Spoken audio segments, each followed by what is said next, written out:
All right, man. What's going on, everybody? I am your boy Slick 50, bro. Salutes to everybody who jumped on this thing, man. I really appreciate it. Salutes to X, man. Y'all always fall through. To all my people over on YouTube, make sure you hit that like and subscribe. And if you're feeling generous, feel free to hit that super chat. All my people on X, man, always feel free to chime in as well. Y'all can hit the chat, or you also could come over to YouTube and join the panel. The link will be pinned to the top of the chat momentarily. You feel me? How y'all doing, man? It's Monday, bro. A bit of news, a bit of topics, here and there, you know what I mean? Man, so on and so forth. Bruh. Also, big salute to all the new subscribers. You know we love that. I do this for y'all, nobody else, man. Straight up. Salute all day. You know what I'm talking about? Real spit, man. Salutes to my guy DJ that came up in this thing. He's super early, ain't he? Appreciate you. We're going to go and get the rocking, man. We're going to get the rocking. Y'all know the drill. I'm going to give my spiel, and then the link will be in the chat if you want to come through and speak your piece. You feel me? All right? All right, where we going to start with this, bro? Well, first and foremost, salute to everybody that's out here in Missouri that got caught in that blizzard, bro. Where I'm at, we got 13 and a half inches. It is crazy, bro. It is crazy. You know what I'm saying? Man, it's nuts out here, bro. Everything shut down, jobs. I hope nobody else get hit with nothing like that. Boy, I hate this. It seemed like here in Missouri, we get this like every 3-4 years or something, hit with an ice storm or a big blizzard, bro. Whew, and they talking about we getting it again Friday. So y'all definitely gonna see me more this week, because ain't no telling, bro. Like yesterday, the internet was acting crazy. So I couldn't come on, give y'all the show y'all deserve. So let's just go and move on, man. I ain't gonna ramble with y'all. Like I said, man, like, comment, subscribe, all that good stuff, man. I'm trying to think what bit of news I want to start with, bro. Where do I want to go? I guess let's start, man, with the petty shit. let's start with the petty stuff, man. It seemed to be the topic of the day that I don't understand. I don't even know how to put it. I don't understand the men today. So, I'm gonna speak on it from my point of view. You know what I'm saying? Of what's going on with Fox Sports, Joy Taylor, you know what I'm saying, and Skip Ain't Shit Bayless. Let me tell you, man. Everybody's all on Joy Taylor. I get it. She's a beautiful woman and all of that. You know what I mean? And they dig her. She helps people tune into the show. You know what I'm saying? Maybe that's what I need on her, huh? But let me stop. But allegedly she slept with a couple higher ups. You know what I'm saying? A fellow anchorman and a higher up to get her position. And it's all the rave like this is something new. Allegedly, Kamala Harris did the same thing. It's been going on forever, bro, using their greatest asset to get ahead of the game. You know what I'm saying? And I'm not understanding why is she's the tagline of the story, other than maybe she's beautiful, other than the guys that talking about it would like to being able to be the one to tag that. You know what I'm saying? I don't know why they're not talking about Skip Ain't Shit Bayless. Now, I'm not going to read the whole court case thing. It's online. You can go read about it yourself. Find another podcast that's talking about it, because everybody's reading it verbatim. Me, I'm just going to give you the ish part of it, all right? The part that bothered me. All right, man. Skip Bayless won a piece of the hairdresser, right? I forget her name. Let me find her name. I don't like disrespecting folk. It's a name that's hard to pronounce. Naushin Fahari. I think that's Faraji, something like that. Okay, y'all know I butcher names over here, so don't act like y'all don't know me. But and she's basically the hairdresser of Joy Taylor. Skip Bayless obviously wanted to tap that. You feel what I'm saying? And like I said, I ain't trying to be disrespectful, But he was on her trail for a minute. He kept pursuing her. You know, she claimed that she hugged him too tight.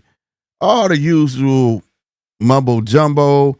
And I know it sounds harsh, like I'm disregarding, because a lot of it is like questionable, bro. Because she said she went to talk to Joy. Joy told her, like, hey, don't say nothing, just deal with it. You know what I'm saying? This is that third, because you could mess it up for you and me type shit. You know what I mean? Which sound like an answer of a partnership type stuff. You know what I mean? But like I said, there was a lot of complaints in there where I was like, why didn't you just tell him, leave you the fuck alone? Like, nowhere in there states where she was plain as day and said, yo, I ain't feeling you like that. Leave me the fuck alone. Now, the reason I pointed out, because I don't give nobody no pass on here, male or female. I'm not attacking nobody because they're female. I'm just being real with you, because my daughters know, like, hey, no is no. Hey, I said, leave me the fuck alone. Leave me the fuck alone. I'm not going to play games with you. I'm not going to let you try to figure it out. No, I'm going to tell you, closed mouths don't get fed. You're going to get that type of reaction, especially dealing with a guy that's old as Skip Bayless. Back in the day, oh, she's playing hard to get. And that used to be a thing. But now, today's day and age, nah, bro, that's jail time. That's jail time, bro. So maybe his filthy brain don't get that. It's where I have a problem with Skip, bro. The lady came up with this elaborate, I don't know. It says she told him that she possibly facing cancer. And this is where she used that. And it was like, no, this and the third, right? It went on it was something else. I don't want to mess it up about cancer, so I ain't saying she didn't have it. But then, even though she said she was going through something that's serious in her life, he offered her 1.5 allegedly, let me say that, allegedly offered her $1.5 million. Bruh. Like, dog. And then didn't even want to back up from that. No. And still kept pursuing. I don't know why ain't nobody talking about his ass. Talk about that sick old motherfucker. Like, really? You willing to give up 1.5? 1.5 for the pussy? Are you serious? That's how demented this dude's mind is. Like, she can't turn this down. She got to be a skank. She gonna eat that. But they got to tell you the type of culture that's going on within Fox Sports. And, I ain't saying Fox Sports as a whole, but you know how you got your little close-knit group that you fuck with, this, that, and the third on a frequent basis. They all come to the same parties. They all, you know what I mean? That just tells you this ain't the first time this man that did this shit. You know what I mean? Ain't the first time women made claims on him or any of that. You know what I mean? So, like, that's where people should be talking about. Man, I don't care that Joy allegedly slept her way to the top or any of that. The woman that told you on that one show on Instagram, it was like a little Instagram podcast thing they had going on, her and her homegirl. But she was like, dude, if a dude got money, you gonna throw morals out the window. You don't care how he look. He the bag. You gonna give it a shot. Now that came out of Joy mouth. I ain't gotta say no allegedly on shit on that. So if a woman can openly say that, this shouldn't be a shocker. Like, ain't like she actually painted herself to be this pretty princess on TV, and people's like, oh my God, I can't believe she's like that. Nah, man, like, if it's true, bro, so can we all move on? Talk about Skip ain't shit Bayless. Give him the heat, bro. You know what I'm saying? When a woman, Ferrari, I don't want to mess her name up, but y'all know what I'm talking about. But like, she finally came, at least she came up with some excuse and tried to tell him, like, nah, I ain't with that. And you still don't that type shit and gonna try to force somebody allegedly to have sex with you, bro. Bruh. He got all the power in the world, bro. Now it is details on Joy saying that, she slept with this higher up, and when she was done with him, she was sleeping with Acho and him at the same time. And when she was done with the higher up, she was going to pin it on him like, yo, you better not do nothing in my career because I'll say you such right. Fine, I don't care. Like I say, if you ever been a big workplace you already know what you up against when it comes to the women, bro. They always gonna have the higher ups. They go take the woman's side, bro. So like, you gotta know what you dealing with. Period. This ain't nothing special. This is what a lot of women do. Sad. It shouldn't be cool to do it, but a lot of women do this, and it's not cool, you know. But what you gonna do about it? Like, talking about it, I don't care. I don't care which way it is. So what? She used the greatest asset to get ahead, and sadly, it wasn't her brain, allegedly. But Skip should get his. Skip should be the tagline. Skip should be the person you shitting on.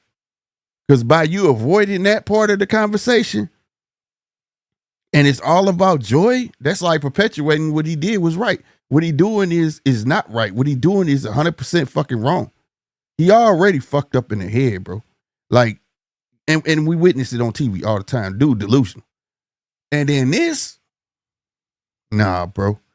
I want to know what y'all got to say, what y'all think about that. Me personally, I think he wrong 100%. You know what I mean? 100%. You goddamn right. I know, Joe. Ain't nobody got to tell me, bro. He done lost it. Let me know what y'all think about that one, man. But I'm not gonna sit here and rant and rave about Joy, what she did. Joy Taylor did this. Joy was sleeping with. Who gives a fuck? A bunch of men out here gossiping on who the hell what popsicle she been sliding up and down. Who gives a damn, bro? Real talk. Straight up, bro. All right. Next topic. Will Devin Haney rise again? And I'm only opposing this question because in this whole little spread of time, it's been a lot of contradiction going on. I want to know why what's good for the goose is not good for the gander. And for me, I'm only saying this because when Bud fought on BOK Prime, they said he fighting on a nobody ass channel, X, Y, and Z. Now we hearing Devin Haney fighting on BOK Prime. It's like, oh, good, great. Now for me, I didn't give a damn where you go get your money from. I don't give a damn where I go see a fight. Right? I don't. Now we got off-brand promotion. We got off-brand pay-per-view places. We got since when? It's the same fucking shit. It's the same shit. It don't matter. It's all gonna come through your TV. You pay your little ducats. You get to watch a fight. Simple. If you sat there and watched Don King put on that fight with Blur Cobbs and Adrian Broner, and you enjoyed that shit, then I don't want to hear you say shit about no BOK Prime. Now, the thing is, who's the opponent? I don't know. I don't care. Get yourself back on the horse. My thing is, now you're touting them to be the greatest thing since fucking TV, and that means sliced bread. And that ain't it, bro. That ain't it. You gotta come back and show and prove. And that's what boxing is about. It's not about painting these narratives where you got a hater fighter to love another fighter. Boxing is boxing. It's cool to be a fan of the sport, but a lot of these cats is like girl fans, like, you know what I'm saying? Like groupies, bro. And that's where the sport like get twisted when you conversate with people about boxing. They say they know about boxing, but really they just a groupie to a fighter. Ain't nothing wrong. Ain't nobody campaign harder for Devin Haney than me on this motherfucker. I swear to God, I done took so much hate when he was younger, and I was proud of like how they was doing things and this and that. But now it's like they're going back and eating words. I'm listening to interviews with Bill, and I'm starting to feel salutes to Bill for doing what he did and for what Bill helped build with his son. But that's beside the fact of what's coming out his mouth when it comes to boxing, right?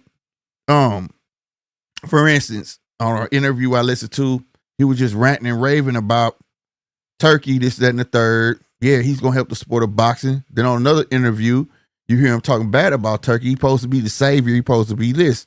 But then at the same time, you promoting yourself as your own boss. You promoting yourself as your own promoter. And that made people wonder, you know? And then when people wonder and they start having questions, they say that's hate. That's not hate.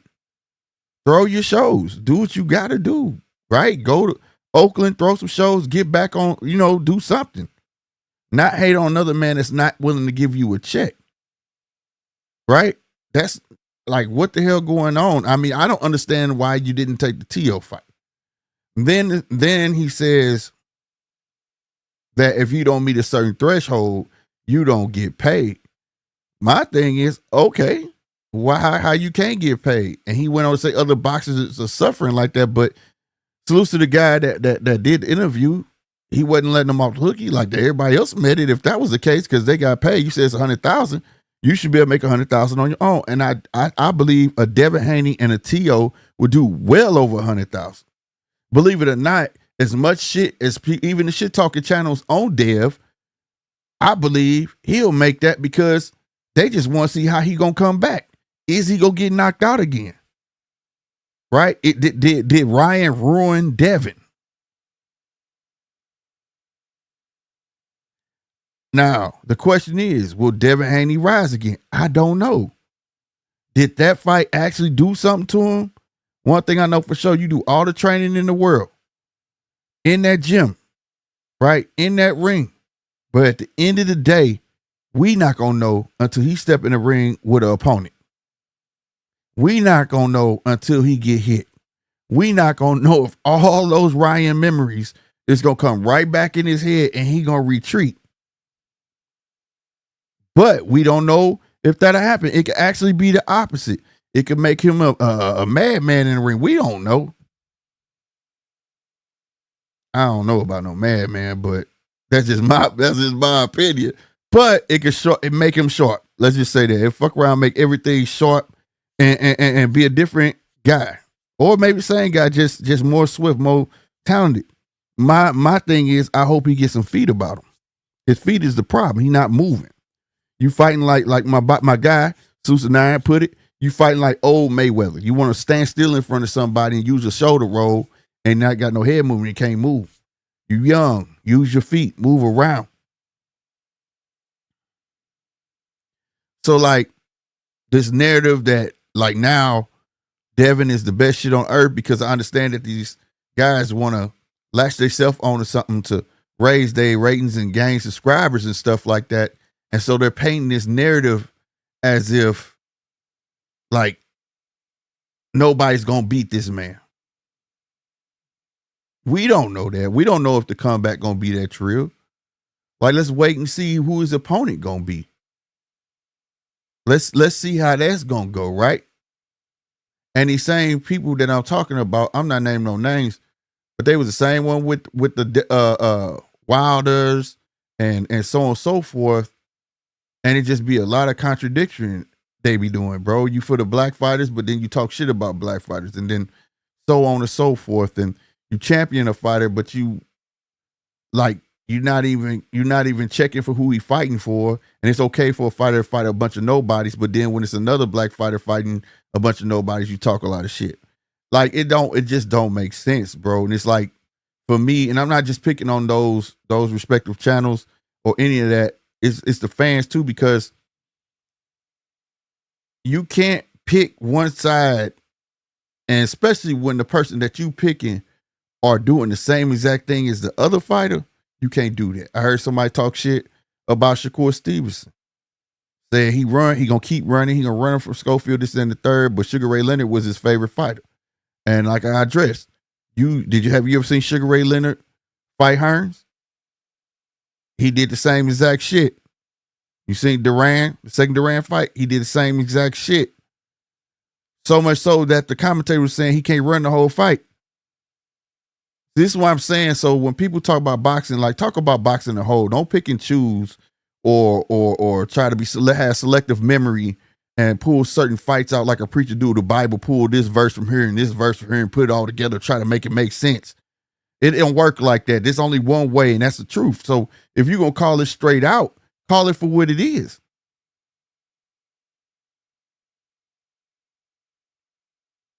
So my question to y'all, what do y'all think? Do you think Devin gonna come back? Me personally, I don't know. I hope he do. I hope he come back formidable.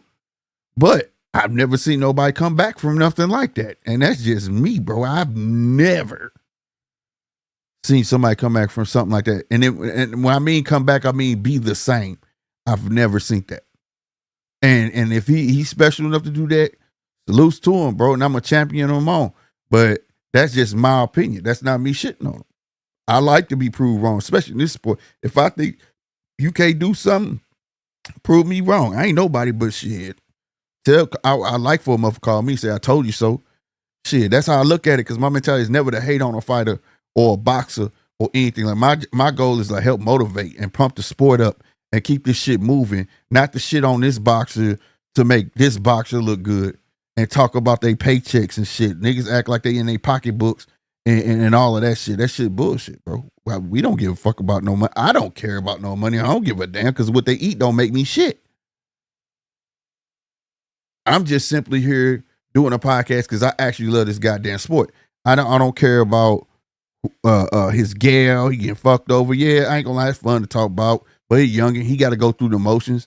Yeah, he should jump off the porch early, but he wasn't there. He was in the gym. I get all that shit. But when it all boils down to, and what all I give a fuck about is what you do in that ring. That's it. That's it. I give a fuck about the sport. I don't give a fuck who Joy Taylor suck, who dick she sucking. I don't give a fuck what broad Devin fucking. I don't give a fuck about none of that shit. All I give a fuck about is how you gonna perform in that ring and seeing that motherfucking fight. That is it. Plain and simple. Seeing boxing get to the highest level ever. But to take a boxer and you riding his nuts just to get your shit rocking, you know what I'm saying? And now you got to hold on to that nigga nuts the rest of your motherfucking podcast career, because now you can't even give another fighter props, because then you going to lose the nigga nuts you holding on to. I don't rock like that. I don't rock like that. You should be able to be not biased. You don't have to be biased, you know, to ask questions or have a cool dialogue with the fighter on your channel or a manager or a promoter. You shouldn't have to do that. That's not going to rock over here. It would never rock over here. Like I said, it's the people channel. I believe everybody should be entitled to their opinion, whether I disagree with you or not. Right? Iron sharpens iron. This ain't a yes man channel. Damn sure not a yes man podcast. So, do I hope Devin come back? Yes. Do I hope he do well? Yes. Do I know how it's gonna fare for him? No, I don't know. I don't know. I only can go by from what I've seen in boxing history. That's it. That's it, bro. And the last thing I know, punches still hurt the same. It don't change. It's still, you get hit, it's supposed to be hit and not get hit. That shit don't change. So I don't understand, and I don't understand why we gotta pin fighters against each other. You made excuses about Terrence. He don't snack. He did something. That's how he whooped Earl. Devin don't snack too, bro. It's always something with these girly fans, bro. It's always something with these groupies, bro. They always want to try to tout it one way, and it's not that way, bro. Why he not VADA testing? When I hear that, you know what that's connected to, bro? Victor Conte. Man, no, it ain't. You don't even know, and just running your mouth. Just running your mouth. Right? Not to bring Benavidez in the mix, but Benavidez screamed why Morrell need to get drug tests. Why you didn't have it in the contract? That shit should have been automatic in the fucking contract. So when I heard that, you wasn't worried about it. You couldn't have been worried about it.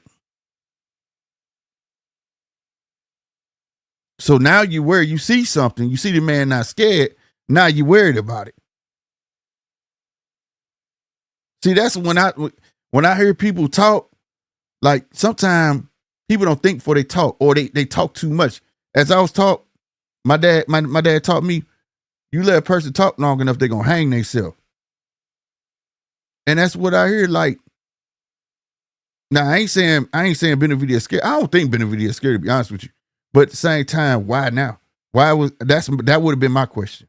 Why wasn't that in the contract out the get-go? You offered him you went to him. Yo, you want to fight? Well, this is the stipulations. This is what we giving you. This, And we need drug tests. Not wait to the press conference and blurt that shit out in front of everybody. And now it's a smear campaign. Like I said, that made it interesting to me now because now you smearing this man's name, and I only can go by my inner feelings. If I got did like that, now I'm ready to beat your ass. Like, what the fuck? You just made this shit personal. So now you go run a smear campaign on me, bro? I know about getting in people's head or whatnot, and trying to gain advantage in that manner. But bruh, what was you thinking? Like, now I want to see. Now I think it's personal for Morrell. You know what I'm saying? And I beg everybody, I think it's going to end up being a good fight. It could go two ways, you know what I'm saying? A winner and a loser. I think in the middle, I think it's going to be a war, especially Morrell try to fight the inside. But I implore y'all, all y'all Benavidez fans and Morrell fans, I'm telling you, both of them got holes in their game. They really do. And that's for another show. But everybody who be coming at me with that, I think y'all should check it out and actually do your due diligence on y'all favorite fighter to understand who you behind. And that's not saying that to deter you from that being your favorite fighter. No, it's just saying that if he's your favorite fighter, you should always want your favorite fighter to improve. And sometimes the hype can hold your fighter back, bro. Look at Deontay Wilder. It only takes one punch. That shit ran out, didn't it? Should have been improving them skills. But the hype train, you heard it every time he started talking. It was like he was Danner repeating verbatim what you hear the fans saying. So I'm not like that, bro. I guess I'm a little bit different when it comes to that. But yeah, man. It is what it is. But like I said, man, y'all let me know what y'all think on them two topics, man. Like I said, the Benavidez, David Morrell, we gonna talk about that probably couple shows up. You know what I'm saying? It's getting close. We got Job Tire coming up, so I'd rather get into that. And then yeah, man, we're gonna move on to the next subject. The big subject. The big subject I want to talk about 100%. All right. American boxing dying. Right? Or is American boxing on a decline? I don't think so. See, people are trying to say that shit and paint this another narrative that's going around. Oh, I don't want to see no overseas fighters. I don't care about no Britain fighter, Australian fighters. I don't care about European fighters. Oh, no. Stop it. You can't say you're a boxing fan and say some shit like that. You've been watching them. And before I get to that, I'm going to prove to you. When Ali left the game, it was at a decline. Nobody cared about Larry Holmes like that. Wasn't nobody checking for none of that. They wasn't. Mike Tyson came, brung the excitement back to the boxing game. Brung all the boxing back. Then he gets locked up. It went in a slump. You had the Riddick Bowes, Lennox Lewis, and all of them, but people still wasn't checking for it like that. Excuse me. And then Mike comes out of jail. It went back it went back up. Right? Mike falls off. You had Lennox Lewis. People was checking for that because he beat Mike. Then he retires. Then we had one of the most boring heavyweight eras ever was the Klitschko ever. Right?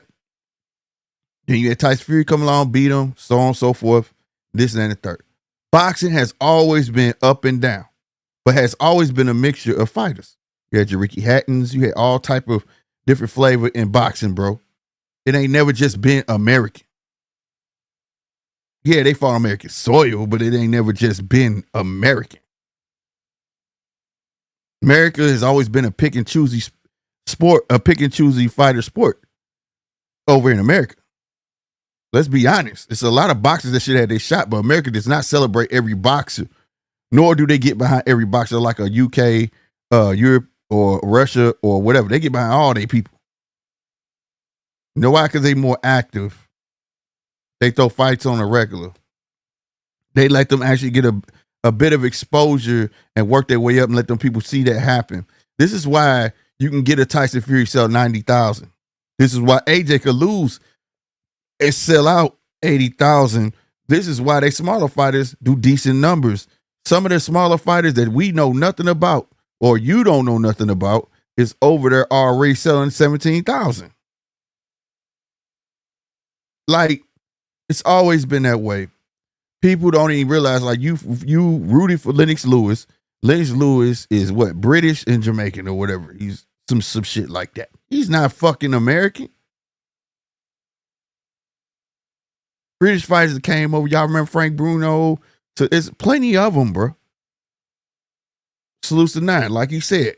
I remember when they used to have to go over there. American fighters.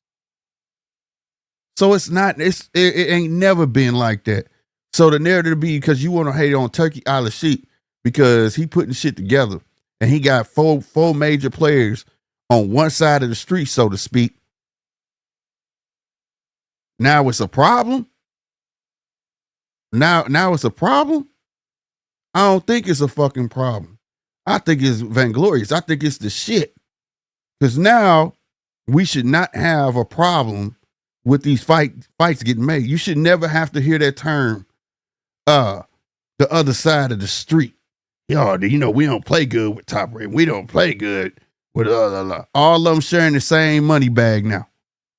They all got the same investor over there. But I'll tell you who it is that's complaining. The people who complain are the PBC fans. And that's fine. That's fine. Right? But they gotta find a way to make a major play one day. Now there was the rumor of when I put out that it was going to Amazon, they went to Amazon and it was in rumor with Netflix. Will Netflix still come through? We do not know. But I'll tell you this, it's gonna be a major goddamn problem when these other guys get up and running in 2025 and you start seeing these major crossover fights. You see they building up Australia, you see they building up all these, and we getting left in the dust. And the reason we get left in the dust is because we ain't active. Now they ain't gonna have no choice but be active in 2025. Where is PBC gonna be? They still gonna run the circus, keep it all in-house, control the narrative, build a fighter. Like, y'all don't look at shit like that, bro. This is why some people don't vibe with the sport, because they'll sit there, they see it. They see it. As fans, like I say, you got the fans sit there and be like, shit, Deontay Wilder's that dude. He ran through motherfuckers. Yes. A lot of them were sparring partners too. And he was running through people he was fucking familiar with till he got to the ones he wasn't familiar with. Right? He eating them up, right? See, we not saying boxing is like, you know, so I'm not me, but when people say like it's rigged and they losing love for the sport because it seems fake, that I get it. And this is why I like what I'm seeing. I like that Queensberry and Eddie getting along. I like that. Now you got Top Rank, Golden Boy. They all getting along. They getting along to the point that because they all love one thing, that damn dollar. Sure, my fighter can fight your fighter. Hell yeah, he's gonna give us 50 million. Yeah, let's get it on. Let's see who the fuck is the best. So for people to come out there and hate on that, man, you not no fan of the fucking sport. You just a hater, bro. Like you a plant. That's how I feel. You just infiltrated to hate on that man. Now, for his business sense, I understand like Vegas and shit like that. And I done said this here. There's no way that man can keep boxing over there. It's gonna get spread around 100%. If you know about the WWE, they've been fucking with Ryder Season, and he been heavily invested in them, and it gets spread around. I can see shows get spread around because you still got Top Rank on those shows here. Golden Boy, it's still gonna be here. What y'all don't understand is the business side of it. Turkey done found his way in. Like I said, I've been talking about this for the longest. When I said he done partnered with WBA, y'all looked at me like I got shit on my face. When I said that, hey, he building Fight Facts, y'all looked like I had shit on my face. I even showed y'all proof. Then y'all like, damn, okay. Now you see he got WBC. Now everybody like, whoa, okay. Now he got WBC. You know everybody else finna fall in line. Why he had to go after the belts? Because remember, he tried to make a fight in the WBO. I think it was the WBO. Hated on him. Like, no, he's finna fight such and such. And he was pissed. Once he got them promoters and he start getting them talk to them belts, now you can't stop him because now all he got to facilitate what he wants through the promoter. Because he the one funding it. He done bought Ring Magazine. He in control of the ring belt. It is what it is. But for people to think at the end of the day like he just got sole ownership of it, no. It'll still get spread around. The small show's still going to be this, that, and the third. You know, rider season ain't all year round. And the only thing y'all supposed to be worried about when it comes to somebody like that do have that much control, not to mention 13% of the zone. When you got that much control, I'm just waiting on the Don King era. I don't care how much money you got, it got to slow down at some point. You can't keep giving people 100-something million and the other one 80-something million just to fight. You're not making nothing in return. So it has to be something somewhere where it's going to slow. And that's what I'm waiting to see. But nonetheless, he got contracts with these cats. So I'm going to see the fights I want to see. I can care about that. That's for them to deal with that. But to say America boxing is on, nah, bro. If anything, that shit finna bring that shit back up, bro. 100%. It's gonna make people bump shoulders with people who don't usually bump shoulders because when they see how lucrative it can be, they gonna get with the program. Now, the only question is PBC on the only one out. They ain't got much to work with. Yes, they do have a champion down there and everything, but the shit is who they got for their champion to fight.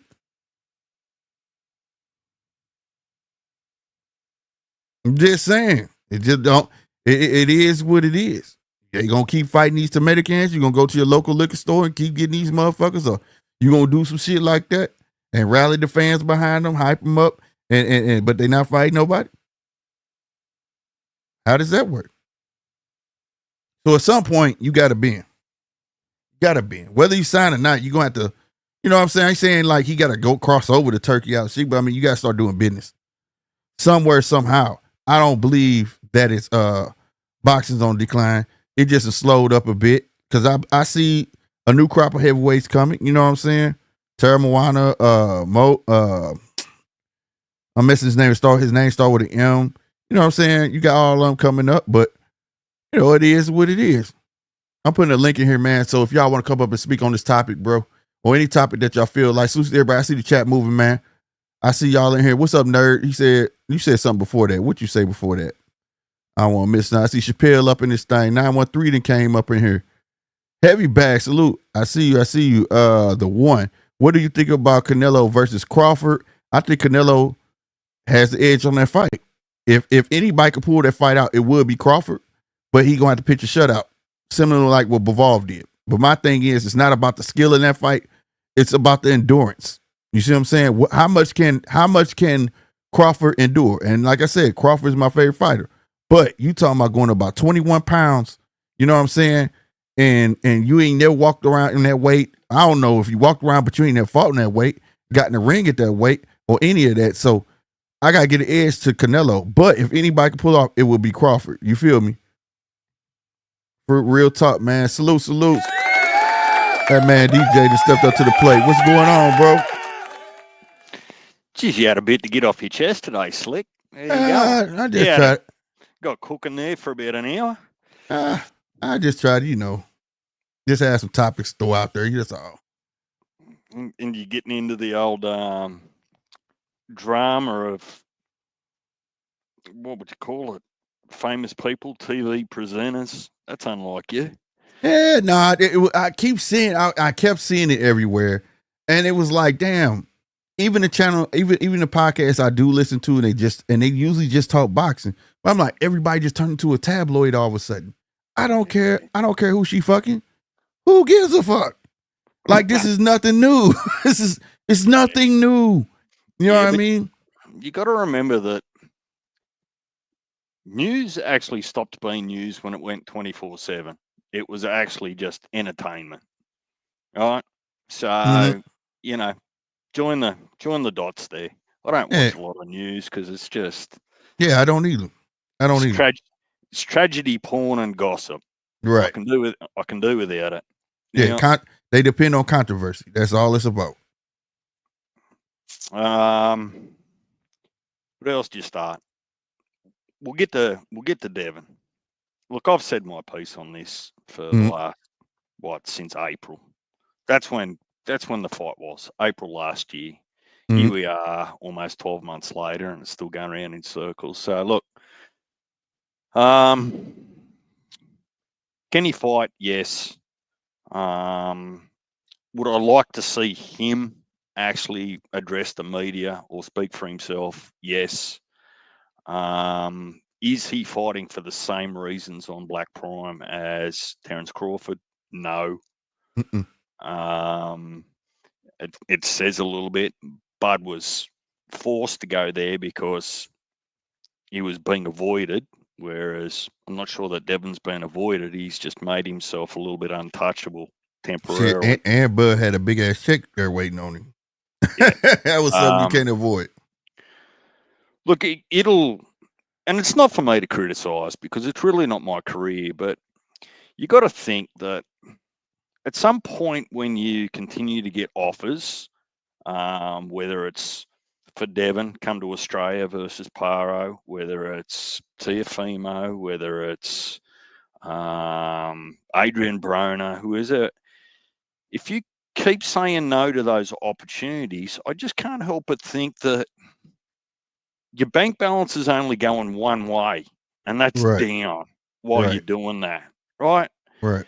Depending on how much you think you're worth and what's your profit margin got to look like.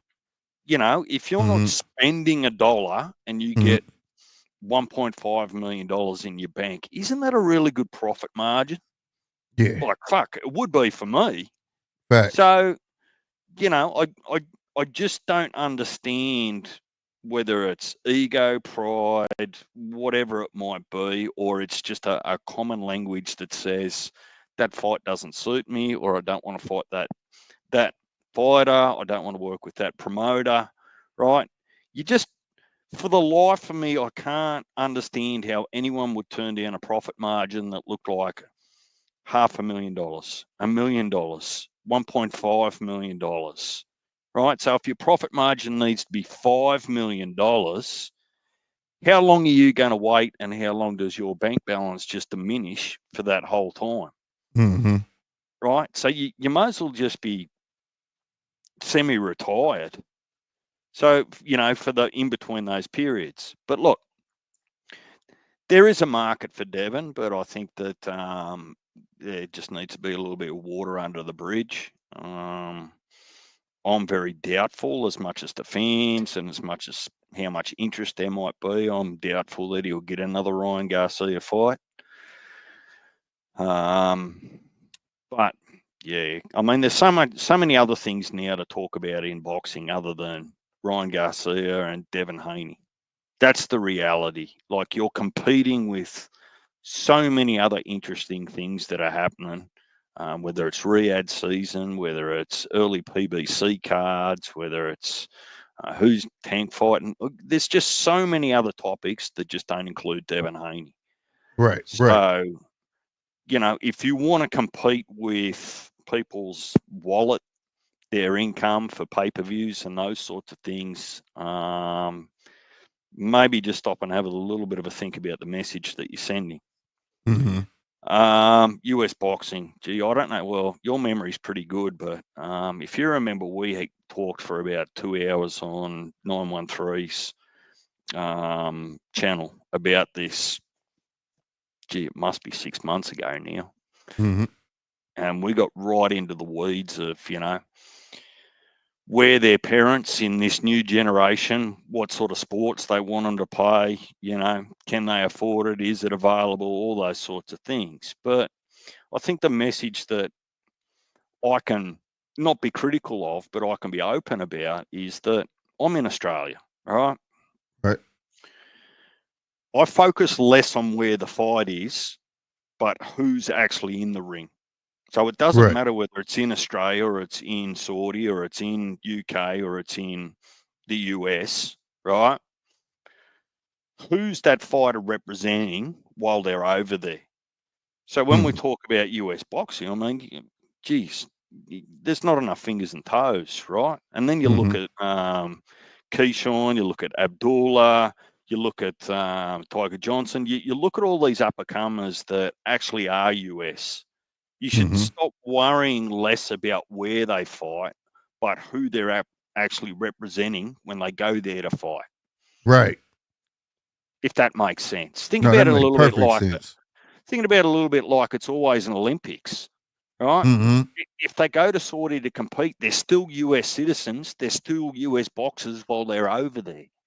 Right. I think that there's probably just withdrawals or a bit of a hangover where for the last decade US boxing has just been spoiled.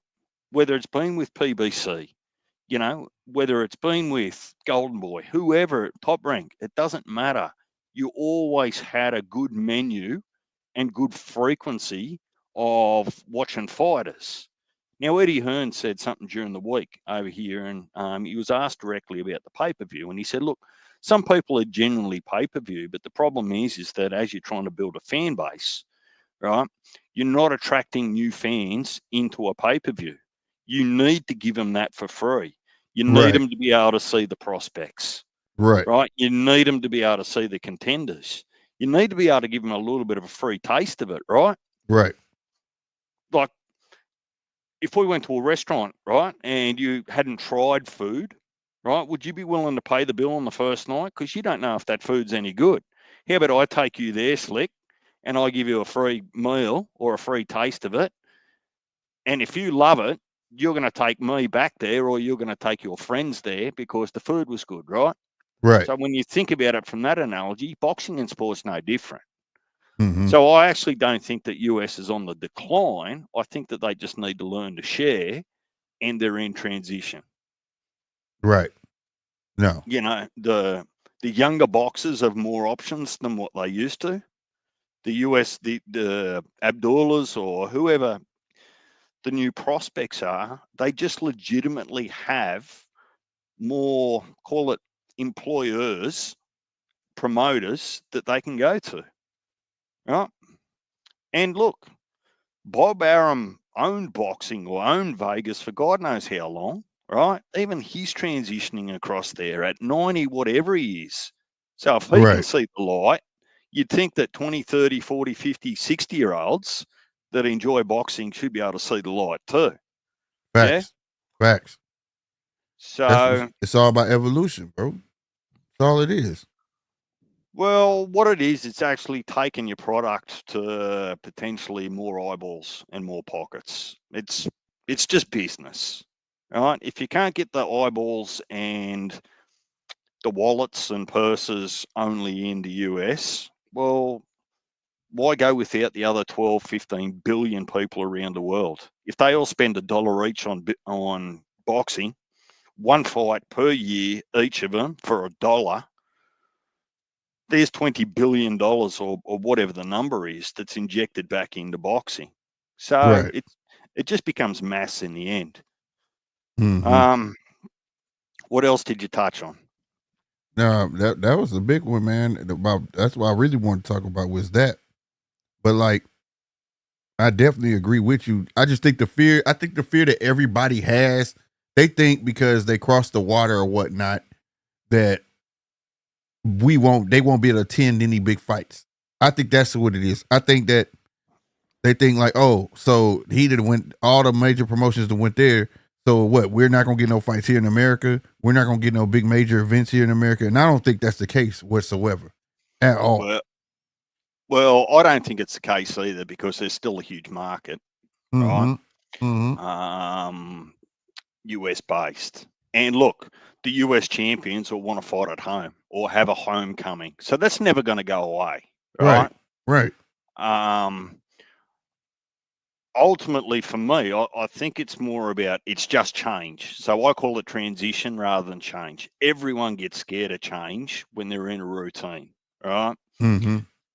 Taxes change, or a school bus changes, or your work hours change, or something like that. Change can be confronting Mm-hmm. to people because they just like routine, they like normality. Right. Um,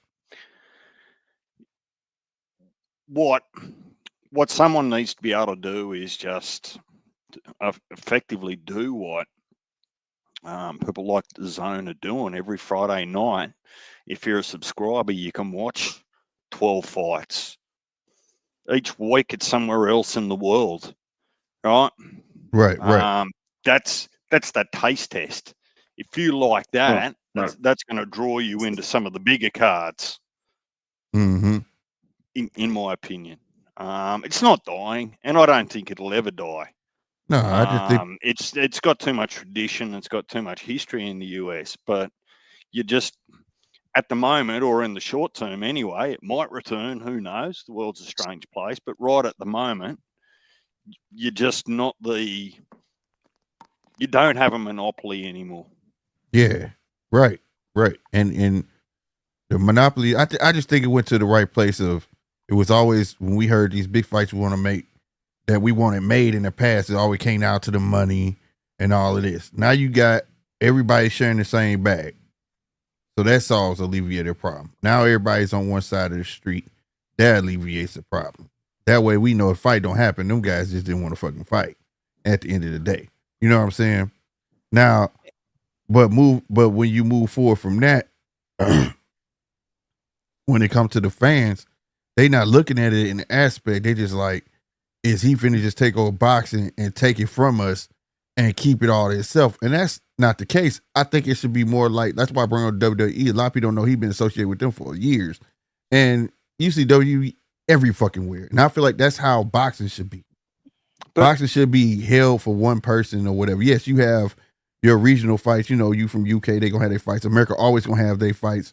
But it should go around. You know what I'm saying? Like the I don't know if you're familiar, DJ, but like WrestleMania, Royal Rumble, all the main events, they all go around. You get what I'm saying? They go around the world. And I think that's how it should be. If you want something to be larger in life, and it speaks to what you were saying, if you want to gain that type of traction with the fans and build that type of equity with the fans, that's what you're gonna have to do. Boxing, keeping all boxers here in America and not getting showcases just in America and everything's behind a paywall is not gonna generate the revenue or that justifies the price of an American pay-per-view. It's just not. You know what I mean? Nor are you going, you're not putting enough free shows on. The only people doing it is Top Rank, and you're not putting enough free shows on. PBC ain't, you know what I'm saying, for its American promoters, for people to even get familiar. my point is, stop caring about who cooks your food, right? Mhm. Stop that, right? Just care about the price you pay for it and if you enjoy it. Now, if Mhm. you apply that principle to boxing, don't worry about who's footing the bill or where it is. If you like what you're seeing at the cost you're getting it, be happy. Right, right. Salute, man. What's up, Casino Life, man? Man, what's going on, fellas? I'm on it. Nothing. I feel like I'm on the CNN of boxing, man. I'm sitting here reading the all the stuff at the bottom. I'm like, I like that. Oh yeah. That's who I am, man. That's what I pride myself on, man. I try Yes, to give sir. everybody a good show, man. Yeah, man. Good. I just gonna come up here and cook with y'all, man. See what y'all talking about. I appreciate it, fam. I appreciate it, man. I don't think you ever showed your face over this way. You must be behind the No, wall. no, I had one time I tuned in. I was tuning in one time, but I was working. Like a lot of times, I be working. You Oh, was okay. calling fights one time. I was just listening. You know what I'm saying? Okay. Sometimes I be listening and stuff like that. But this first time I caught you live, be Oh, I able to get appreciate it. on. That's what's up, Yeah. bro. Man, what you think on that though? You think American boxing in decline? Like I gave my spiel in the beginning though. Like I've seen this before. Like not for its turkey taking over, but boxing going in the slump, come back up. You know what I'm saying? What do you think? Why do I think? Are you asking me why do I think American boxing is on decline? I'm asking, do you think it's on a decline? Oh yeah, it's definitely on decline. I mean, Uh, because I mean the reason is simple, and I don't hear people say it, but all right, so like boxing, like a boxer, that's like when you think of that in your head, you thinking of like a badass. mhm, But the people in America who you would consider badass don't box. So like, what it seemed like that happened. A lot of the American boxers are just like really like some good kids, mhm. and that that ain't, you know what I'm saying? For the most part, like I ain't talking about every single one, but they're not really like they don't have that edge that's bringing in them fans because they just not intimidating. Because Mhm. I mean, like that's just how I feel. You think Because hmm? so it's so you saying like they don't have that controversy to come along with them? Like Yeah, back they in the day, it like seemed look like at like all James Tony, right, Mike Tyson, right. even the ones who wasn't known for like well James Tony he wasn't really known for power like that. He was really more known for his style and Just deep, you yeah, know what I'm saying? shoulder But yeah, roll and like all that. it's just the character, you know what I mean? We don't have them characters. You see what I'm saying? And when you look at the foreign fighters, you can just tell, even if they don't speak your language, you can just tell like, oh You can yeah, get the energy. You can he a feel the energy. badass. Like David Right. Morrell, you can tell Yeah. he a badass. Like, Yeah. you know what I mean? We don't Yeah. got badasses. Like Shakur, not a badass. Mhm. Devin, not a badass. Um, I mean, Tank is the one we got that people look at like, you know, like a rock star. You know what I'm Because saying? he got that backstory. He got Yeah, that backstory. backstory, and then he, you know, carry yourself like a rock star. You can kind of tell. But a lot of people when they go, a lot of American bosses when they get to the press conference, they, yes sir, yes Yeah, sir, they I'm don't honored. have Yeah, they're not selling themselves as you say. Like that's what basically, I said. Like I said, I had this thing like Bud, like you know, Bud my favorite fighter, but I always said if Bud would have started opening his mouth sooner, he'd been way bigger, yeah, because you he's a know, than what he badass. is. Yeah. He's a badass. He'd have been Yeah, talking this shit way earlier. yeah, They'd have been that's like, one of the damn, ones we got. But that's what yeah. I'm saying. When we got one that's a badass, the whole country get behind him. You know what I'm Mm-hmm. saying? For the most part, like Mm-hmm. Bud is getting it now because he, like you said, he just now starting to open his mouth and stuff like that. We didn't realize what we had. You know Right. what I'm saying? Yeah, that's how I mean that's what I didn't came to the conclusion I came to. That's what it is. Like that's in my eyes, you know, because a boxer is Mm-hmm. supposed to be somebody you look at it be like, man, he'll beat my ass. But like half the boxers that's American, like I think the general public. You think it's also because um our boxers now are starting to turn around and just be once a year fighters? Like it's not no activity for real. Think about it. I don't think. All your major players in boxing that you would say have a name don't fight often at all. Well, yeah. If they, it would help if they fought. You know what I'm saying? Like if Tank would have fought 3 times or something like that, that would have had the whole year more lit. But it's at the end of the day, I can't put it all on one fighter. It's like it's literally that's the only. No. I mean like just your top names. Oh no, them top names ain't gonna. It don't matter how often they fight. It don't They, matter. Like they just not moving the needle. Like yeah. you know what I mean. No matter what. I think uh, if they fought more, you'll get more of them. You get what I'm saying? You'll get more chances of that opponent trying to bring it out of them versus you only get that shit once a year. Because well, like it's you not say, really about what happened in the ring. It's more so about the press just conference and stuff. the That's what I'm aura. saying. Like you would Oh, get you saying they get comfortable? yeah, like you Mm. once a year, you know, all you gotta do is sit there, this and the third. Whereas if you had to perform 2 to 3 times a year, at some point you're gonna start opening your goddamn mouth like fuck this shit. Y'all not just gonna keep talking shit to me like that. You know what I'm saying? Or whatever.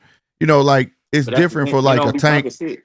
Right. You got it's different when you got a tank. He come from that. You know what I'm saying? You know, Mhm. some of these guys gotta be worked into it. You know what I mean? Some of these, like I say, a lot of these guys are good kids and they don't know how to even talk shit for real, for real. Like Yeah. for instance, we had Mayweather, he talked shit, right? But he Mhm. didn't talk too much shit. Like I tell everybody, you could never go back and ever find Mayweather ever telling anybody he gonna knock him out. Right. He never said that. Never, Right. but he gonna talk shit though. You know what I'm saying? And like for some, we just want that out of him. And I get it. I mean, I definitely relate to that. What you saying because especially for the younger crowd, like I said, we know controversy sells, and Mhm. it is. What's a fight without controversy? And it's not enough grudge matches, and then the grudge matches we do got are on Twitter because they don't really want to fight. You know what I'm saying? That's That's that. that's the thing. Is like they be badasses on Twitter towards a fighter they never actually see at the press conference. So we never get that Twitter shit on In real in life, yeah, and then they fight a nigga they have no animosity with. right? So now Right. you've been talking all this shit, but now you find somebody y'all. Hey, how you doing, man? Right. I'm honored. Right. I'm honored that you took the fight. You know what I'm saying? Yeah. Yeah. That's the Yeah. problem. And then on top of that, it's no grudge matches. Then our press conference, they gotta tell everybody. You know what I'm saying? This is Tom Brown. This is like, bro. Who the fuck cares? Like, bro. Right. I like Terrence Crawford and the Jose Benavidez. Junior, that's his name, Jose Yeah, Benavidez Jr. We need more shit like that. You know what I'm yeah, saying? yeah, yeah. But You that know what was I mean? real. That was real though. Yeah, stuff like that. You That know was what I'm saying? real. That man talked about that man mama and shit and fuck your wife. That nigga You know was what I'm like, yeah, I'm saying? about to That's what beat we your need. ass. Like You know what I mean? we don't have enough of that. You know what I'm saying? Yeah, that's why the Mexican boxer and black boxers are usually favored because usually the Mexican boxer bring that bravado. You know what I'm saying? Like I'm here. I ain't Yeah. going nowhere. I don't give a fuck. You know what I'm saying? Like they live it. You know what I'm saying? Where I agree with you. It's a lot of clean cut fighters, and this is that era where that's why we see a lot of fathers talking for their sons and But stuff like that. that's the thing. Usually, like I don't want to say it like that. I'm trying to think how I can say it, but like usually a lot of boxers they boxing because they ain't got all that. You see what I'm saying? Mm-hmm. So I'm talking about like father, like you like all that. You know what I'm Well, saying? Just, that used to be that's now you talking about HBO Showtime days. They used to have that backstory like coming from a broken home and things like that, and then they would build him up off of that, and that's what that was so you could understand why he talked the way he talked and why he has this attitude about himself. You get what I'm right. saying? Yeah. Whereas now I get what you're saying, but I still think that like my dad was at home. I don't give a fuck. I'm still a badass. You You know feel what I'm me? saying? I'm Everybody still ain't, gonna yeah, talk my shit. yeah. But I think that it's more of a lot of fighters are being what's the word? Sheltered. Sheltered, cuddled. Like, Yeah. you know what I'm Mhm. saying? Like, you don't have to talk shit. I got you. You just concentrate on like, no, that's part of the game, bro. He gotta Yeah. hold his own. You know what I Mhm. mean? He need to feel that. You know what I mean? Mhm. Like Mhm. feeling punches is feeling punches, nigga.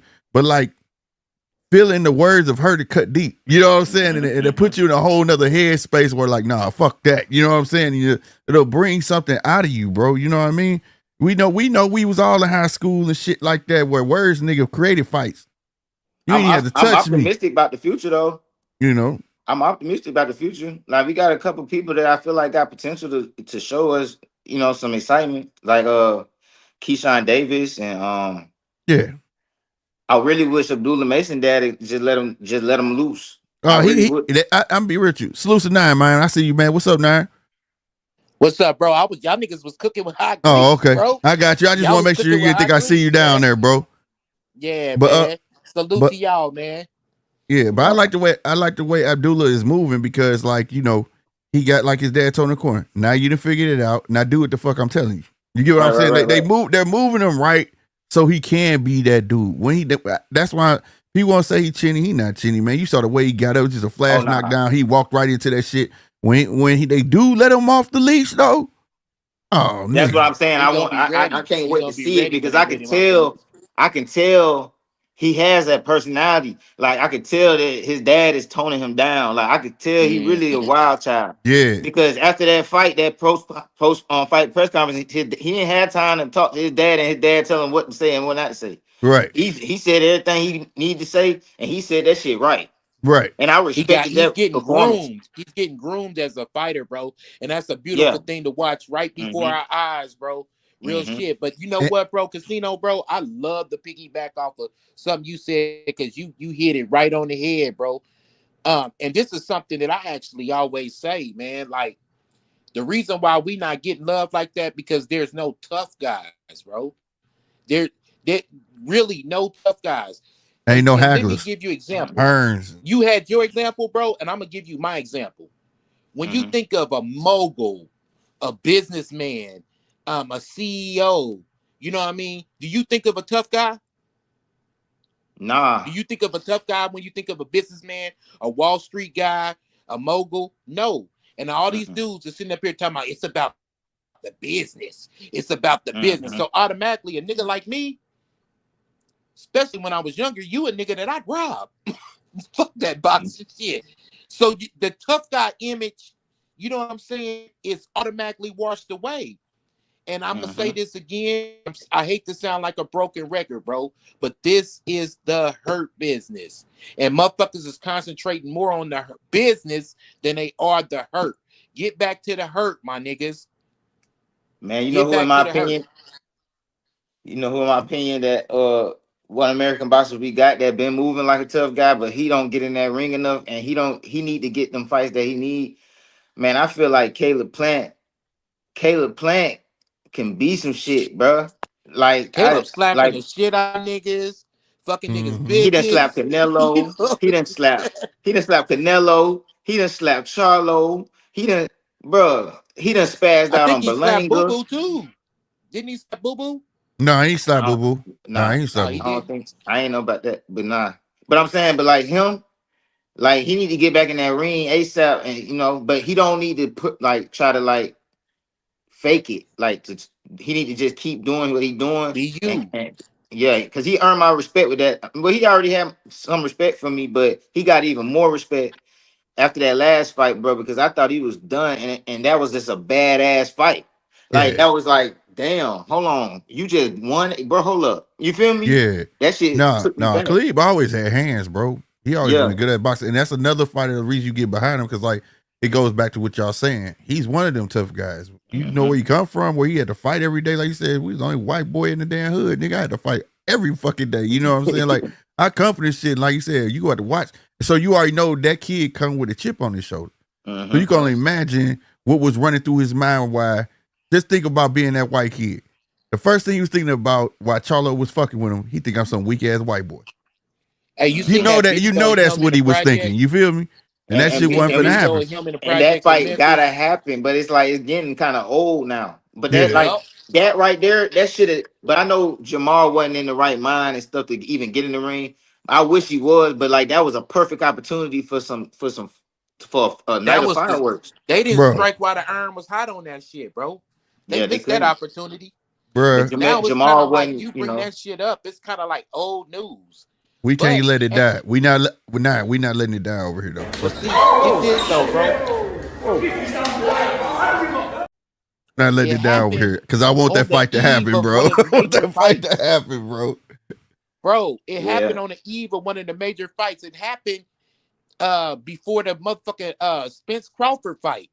You know True. what I'm saying? It happened on the eve of that shit. Yeah, That was yeah. all the promotion you needed. You ain't One lying, bro. one major fight to piggyback you into another major fight, and they blew it, bro. It's Yeah. because They these blew dudes it. really not like that. That's the problem. Like Yep. they really not like that. The perfect example of example when a big fight is like you can just tell because I'm from, bro. I want to see two dudes who really want it. You know what I'm saying? Yeah. And a lot Mm-hmm. of people go Mm-hmm. around and act like Devin really won't Tank. But the perfect opportunity of a fight build up is when Tank was on Devin's ass and Devin blew it. Yep. Remember that? He blew it. That was the perfect build up. Like Devin showed no aggression, like to even convince anybody he really want to smoke. It's like these No sense dudes of be urgency. fake, bro. These dudes be fake, and people can see through that shit, and that's what's hurting American boxing. And then the people that the podcast decide to talk about damn near every day, it's like the same damn names every time, but they're not shit like that. Like they Right. not the bad at, they I not the one keep to talk telling about. motherfuckers that Right. these That's why guys I is was saying not they as want to good latch as they want to everybody latch say their they self are, bro. onto a name. Right. They Yeah, that not shit as ain't what's good up. as they say they are, bro. They None of these not, bro. guys is as good as they say they are, bro. You know Right. what I mean? It's like Right. you go to the store, bro, and you want some gluten-free shit, and you find out, it's got the wrong ingredients in it. You know what I'm Mhm. saying? Like the Better Business Bureau will sue your ass for some shit like that. Well, a lot of these fights, man, a lot of these fighters is not as advertised. You know Right. Mhm. what I'm saying? Right. We sit up and heard Bill tell Ryan, yeah, make sure you stand in the middle of the ring, like your son's some kind of puncher or something. Bruh, swear, Not as bro. advertised, bro. Mm-mm. That was not it, bro. And I felt like that was selfish, bro. That was where I really start feeling like Bill is trying to live his dreams out through his son. Like, you know what I'm Of saying? Like, course he you is. know No, your kids, bro. You supposed to know your kids, bro. Like, I that's never not his understood that forte. shit, man. I never That's understood that whole situation, bro. Because from my understanding, he been rich his whole life, from my understanding, and it's I like I ain't gonna say that. I ain't gonna say that. They ain't start getting rich till the man start cashing them damn the zone checks in. But I'll say this. no, I'm talking about. I'm saying they said, but he went to a private school. They was, I mean, he was driving.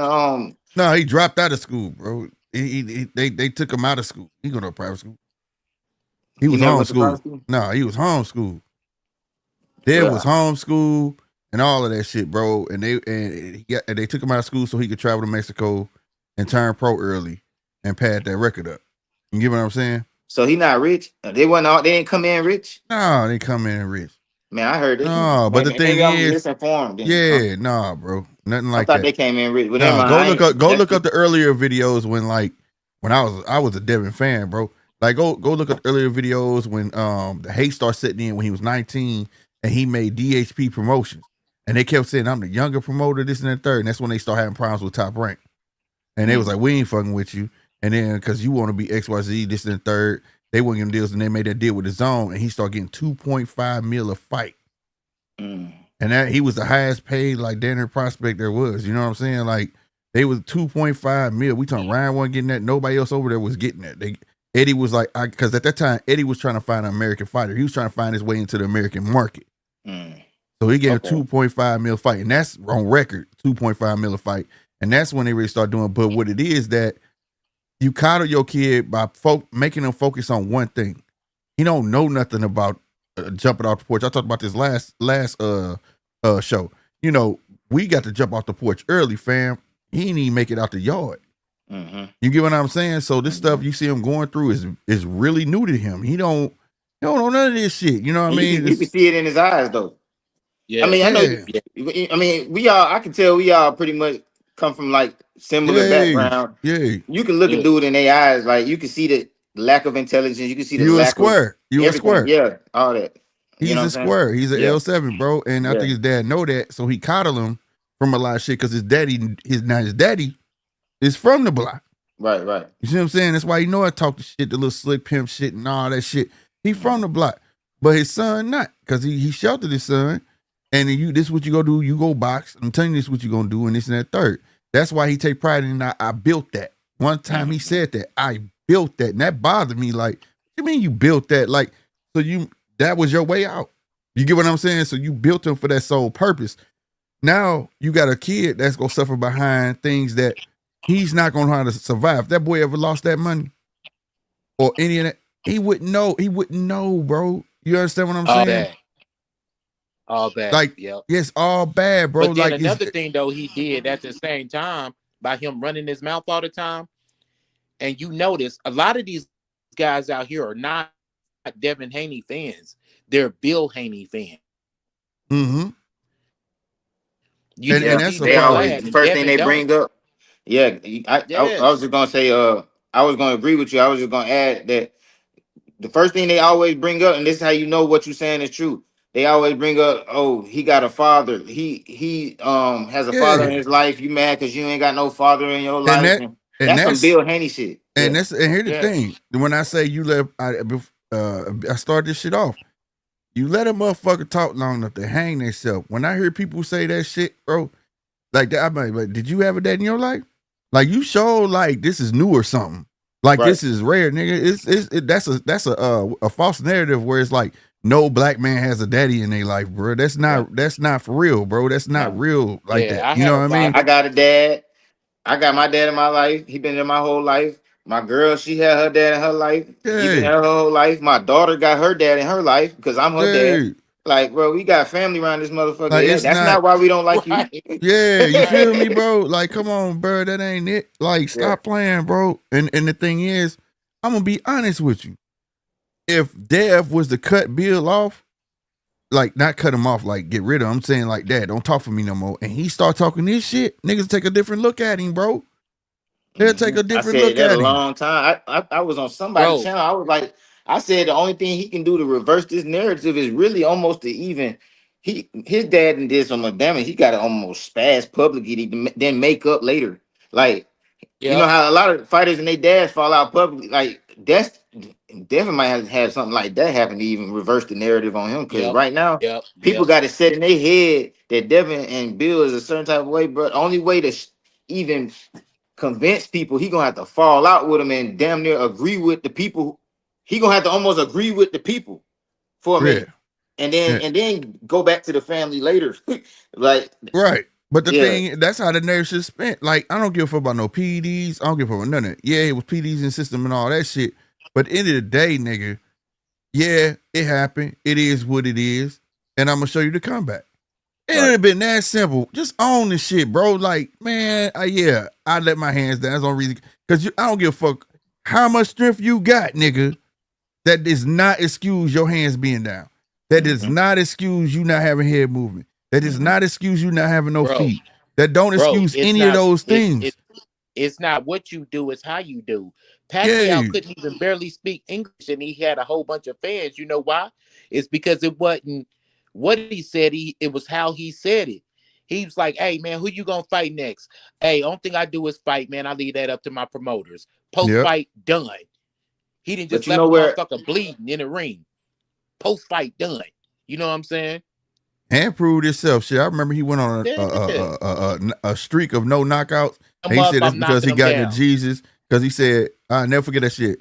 That nigga said, they said, you ain't had no knockouts in a minute. He said, because I'm in a Jesus right now, you know, and if I feel like I can win the fight, why I need to hurt him. And then like he starts seeing a decline. That nigga next fight, he went out and knocked dude smooth the fuck out. Like, fuck that, my money's going down. yeah. Fuck that shit. You know what I mean?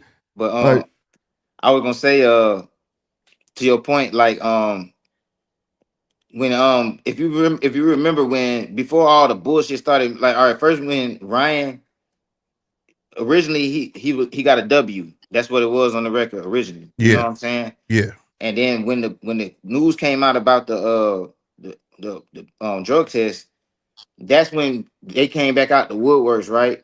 And then I don't know if y'all remember, but Bill Haney, one of his first videos before all this bullshit started, he was like, "I wanted to thank Devin for allowing me to do this." You remember that? yeah. That was the worst shit. Devin should have never allowed him to do that. Like whatever they talked about, he should have not been with that shit, bro. And I blame Devin because shit, he just blamed Devin too. He just said, I want to take Devin for allowing me to do this. That means you condoning this whole ass shit. Yeah. And you know what I'm saying? And it's It's looking it's bad. it's another situation where you talking to. None of this shit should never had came out. All this shit should have been the behind the scenes. I don't know how you thought this was okay. Like people were gonna gravitate towards it. It's a hurt sport, bro. That's not how Yeah, that shit move. You don't move in that essence like that if you really supposed to be about that type of time. And it right, made people feel Yep. like you not on that type of time, bro. Like right. this is Oh, if I hit you too hard, you gonna go tell. You and get it what I'm saying? confirmed Yep. and it confirmed that a lot of people thought he wasn't on that type of time anyway. Yeah, You yeah, know what I'm saying? It confirmed a lot of people too. Like, and then I've seen people who, like you said, they were fans of him, and now they kind of like, bro, I was a fan of you, but I can't rock with that. Like, yeah, you got to yeah, realize, you got to read the room, bro. It's boxing. yeah. Yeah, You bro. know what If I'm your saying? name ever showed up in a nigga discovery, bro, I'm not fucking with you. You know what No, I'm you saying? telling, bro. You can't be I'm telling like that, good. bro. Like, That's on and the then dead guys, bro. I'm good. and to be fair, when they made the comment, they said y'all act like boxers ain't never sued boxers. No, boxers sued the promotion. They didn't Mhm. sue directly the boxer, bro. Right. Like like if it was about the money, because I even tried to take up for it in a little bit. I was like, I really think it was about the the money, that $1 million that Golden Boy got. They want a piece of it. You feel me? But then he doubled down on it, like, nah, we suing for battery, nigga. Like, what? Man, I don't No, think, bro, I can't get with it at that point because now you really telling me you done double down on him motherfucker that because he hit you. You know what I'm saying? No, I think no, bro. Devin, I think Devin, you, you notice how, like, it seemed like in the Ryan fight, all his skills went out the window? Well, that was the thing. And that boy wasn't even in shape. But you see how Devin's skills went all out the window? Yeah. You know what? You like what do you think the reason for that? And I'm gonna tell you what I think the reason was. He ain't never got hit like that. He You ain't think know that's why it all went up? he didn't he don't have that the experience of what to do when you get the shit knocked out of you. For one, I he was think jumping another up, he was thing trying to is trip up too fast. Yeah. You know what I'm saying? He was trying to do a whole lot of shit wrong in that fight, bro. I You I know, think another is the guys that he go camp with, like he with Freddie Roach for that fight. I think he yeah, he's worked part with of a it. whole bunch of different coaches. But then guess what? Fight night, his daddy right there in the corner. The coach is nowhere to be found. That's another problem. Right, Mhm. right. That is another problem. Yeah. And like that's how I felt, man. Like he didn't know how to get back because even though that shit happened to Devin, he could have won that fight. All he had Yeah. to do was, okay, that shit fucking happened. I'm finna have to get back to fuck what you talking about, daddy. I'm finna box the fuck out this nigga. You know what I'm saying? Just box. But you I want to think. he kept going back, want to get his get back and fight. You know what I'm saying? Yeah. That's what fucked you over. Man, I think he got nervous. I think he was. I think it was too big. The moment was too big for him. Because like that was literally the transition. Like he could have either went up there or what happened. You see what I'm saying? It was like that break. It was like if he had a whoop Ryan's ass, bro, He would have got where the tank. He would have got the tank fight. he would have definitely got the tank fight, and it would have just been like, you know what I'm saying? That was the But whole purpose of the fight. right, To fight a like opponent and get him out of there quicker than what he did. yeah, yeah, and then but I think he got cold feet, and I think the nervousness made him like probably it's probably some of what you said. He got hit, and he all that shit went out the window too. But Mm-hmm. at the same time, I think he was just Nigga got nervous. stage fright, bro. Yeah, he got Stage stage fright. I fright. think he was just nervous, bro. I And think that man was he just was nervous. embarrassed, bro. He was Because fucking him. He was embarrassed, and the thing was, he had the wrong game plan. His dad told him going to meet him in the middle of the ring, and he shouldn't have. He should start off boxing and then get slowly but surely getting a little more aggressive. The nigga was out of shape. You get what I'm saying? He was out of fucking shape. You But sat there and tried to fight a dude with a hook, and you even said you know he got a hook from hell. Mhm. You But that's even what said it. but that's what happens when you haven't been groomed. Like we was talking about Abdullah, he's being groomed to where when that moment come, he gonna be ready most likely. But Devin, it's like you said, he never left the yard. He never left the yard, and then boom, you in here with Ryan Garcia, a real hitter who looking at you eye to eye, same height, around the same age. You know what I'm saying? Like, and it was just kind of like he didn't even know how to conduct himself in that situation Yeah, because he. And Ryan had his moments, fam. Ryan had Mhm. his moments. I forgot old boy that he fought from England. Oh yeah, You know yep. what I'm saying? Hmm. And he was a previous champion, and he knew he was gonna come in there and fight, but then he got the fuck back up. Was like, hold on, bitch, I'm finna get you out of here. That's when we knew, like, okay, Ryan got that fucking heart, Yeah, bro. that's Ryan that ain't pivotal moment. bullshit. That's when you Like know. That's when you we know he's knew, take. Yeah. Ryan can get dropped, but Ryan gonna get right the fuck back up and go to work on your ass. You know what I'm saying? And Ryan Hmm. got that hook, and he Yeah. fucked up the whole I had Ryan assignment. in the fight, bro. Who On was everything, I had Ryan in the fight. who was that knocked Ryan down? Nine. That dude, old boy from England. Campbell. Ah, fuck. Yeah. Luke Campbell. Yeah. Luke Luke Campbell. Yeah, Campbell. Yep. bro. Hmm. Yay. Yeah, he So showed that dog. he had his moment. He Hmm. had his fucking moment. Yeah. And so he knew. And he fought Tank. So it's like Yeah, yeah. Devin ain't. It's like, come on, it's like Mm-hmm. that was like that was like Devin's biggest fight, but that was Ryan's not biggest fight. That was like, No, it you didn't know do what I nothing mean? for Ryan. Yeah. It really didn't. It was Right. even him beating him now. The only thing coming off of that is the controversy of the PEDs and all of that. But if no PED shit would have happened, nobody wouldn't have cared that Ryan beat Devin. Man, Nobody. Nah, Ryan had just nah, got but well, stopped I by ain't the gonna lie. body from Ryan probably Tank. would have been So doing I some would have shit went now though. right to But that body What'd you say? because he been stopped to the body before. So I would have went right to that body. They came in with Yeah. a whole suspect ass game plan. If he been stopped to the body before, that's where I'm going. Twice. nah, but Devin not Twice. skilled enough. Devin wanted to. All right, I had Ryan from day one. When I heard that they was fighting, I was like, because I really don't fuck with Devin, so I was like, yes, finally, Devin finna get his ass whooped. That They say soon, yes. no, for real, because like I know that Devin was moving carefully, bro, and I thought that this shit was gonna last for a long time, and I was gonna have to keep hearing this nigga, hearing about him, and I know that he ain't that. You see what I'm Okay. saying? So when Okay. I seen he was about to fight Ryan, I'm like, oh yeah, Ryan's like that. He's the right size. Devin going to sleep. Only thing I was wrong about is that Devin didn't go to sleep, but he But almost went to sleep. that's crazy that you say that, bro. Because ain't it ironic that the first motherfucker he ever fight the same size as him, he ain't got nothing for him. But Ain't he's that not that crazy? good. But I I said always that knew, Bro, he's that's what always I've been been big. He saying. been bigger than Devin's always been bigger than everybody fight he's though. not that good, bro. Everybody. I knew. He You know ain't when I knew good. he wasn't Yeah. that good. You know when I knew he wasn't that good, and it's gonna sound crazy. But when he fought When, George Kambosos, bro. When he fought oh George my God. Kambosos, I knew he wasn't that good, bro. Because I was like, hold on, bro. You done fought this man for 24 rounds, and it's like you got this much of a you this much better than this dude, bro. And you're bigger. And it's like I just don't I never at the end of the Devin's fight, bro, I don't ever really feel like he did Hey, what he was call me supposed to do. stupid, call me crazy, call me weird, bro. But hey, ask Slick, bro. I had Kambosos winning that fight. Oh, Me you did? personally, yes. No, I ain't have. I The ain't never first win. one, I ain't never win against the first Devin. one he did dominate. The first one I didn't think he was throwing some weird ass long overhands, and it was a lot of stuff he was doing wrong in that And I first feel one. like Kambosos had an answer for every combination. Like he throw Yeah, that he little was giving jab, shit one, back. two, and Kambosos beep, beep, beep, beep, beep. You know what I mean? Mm. I just felt like No, he I answered all ain't. the combinations. The second one, I felt like he bullied him more. You know what I'm saying? Yeah, he Yeah. did better that second one, but it's The still first like one, I just was like, yeah, the first one I was just like, what is he doing? It was on here, you can catch me. I was like, what the fuck is that weird ass overhead? He fucking keep throwing like this overhead. yeah, He was doing this shit. Like, what is this shit? Like, it was yeah, weird to me, but he pulled it yeah. out. You know what I'm saying? And I ain't gonna lie, I was rooting for him at that time, like shit, because everybody was against him. Like he finna get fucked. He signed a two fight deal with these three motherfuckers, and he got to go to Australia fucking twice. And I'm like, but that'd be a hell of a fucking story if he pulled that shit out. He pulled the shit out, but then, like you say, once he fought a man that's his weight, you know what I'm saying, and all that shit, something that he was not used to. And then on top of that, it wasn't just you got your ass whooped, you paid for the ass whooping. Yep. You got paid to take it. Like you told that man, bet. You pay me X, Y, and Z for this if you come over. Okay. And you sat there and agreed with that shit.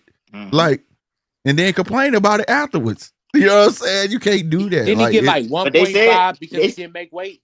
He got like yeah, 1.5 or something. 1.5. He but got I don't think 1.5. they Crazy, paid that bro. whole thing. I think they ended up giving him like I heard they Half of gave. it. Yeah, Bill said he only yeah, got half of it, but yeah. he still got something for it though, Man, he bro. Like, got like 800,000, close to $800,000. You yeah. know what I'm saying? And another moment when I in Devin's career that a lot of people always brag about is that Lomachenko fight. But before the fight even happened, bro, when I seen them in the ring and looking at each other, bro, all the credit was to Loma off the rip. Because where I'm from, Yep. you pick on niggas your own size. You Yeah, see what I'm that boy, saying? So he was I'm small. He's the always smallest fighter he fought. I And had that nigga Loma was winning that little. fight. I swear. now I I was thought like, I had Devin winning. I was pissed off that this was even happening. I'm like, bro, why the fuck is this big ass dude fighting little Loma? I'm like, bro, Loma. man, Loma was giving him the business, Oh bro. yeah, for sure. I And the feel like only he won the fight once and the it happened. only thing everybody could say the next day was, man, but Dev was landing them body shots. Is that all y'all could say? Yeah, Like that nigga was giving the same shit back to him and moving him facts. and rocking him, bro. Like it was crazy to see He that won little the dude fight do to that me. to him. You know what I'm saying? That's how But you that's know what's gonna Devin It happen. was Haney a close punch, fight. bro. It was a close fight to me because I had him win it, but when I watched it the next day, I was like, all right, I can see I can go either way.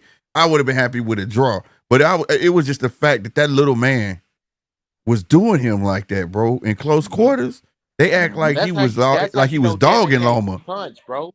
The purpose of body punches is to take steam out of a guy for the later rounds.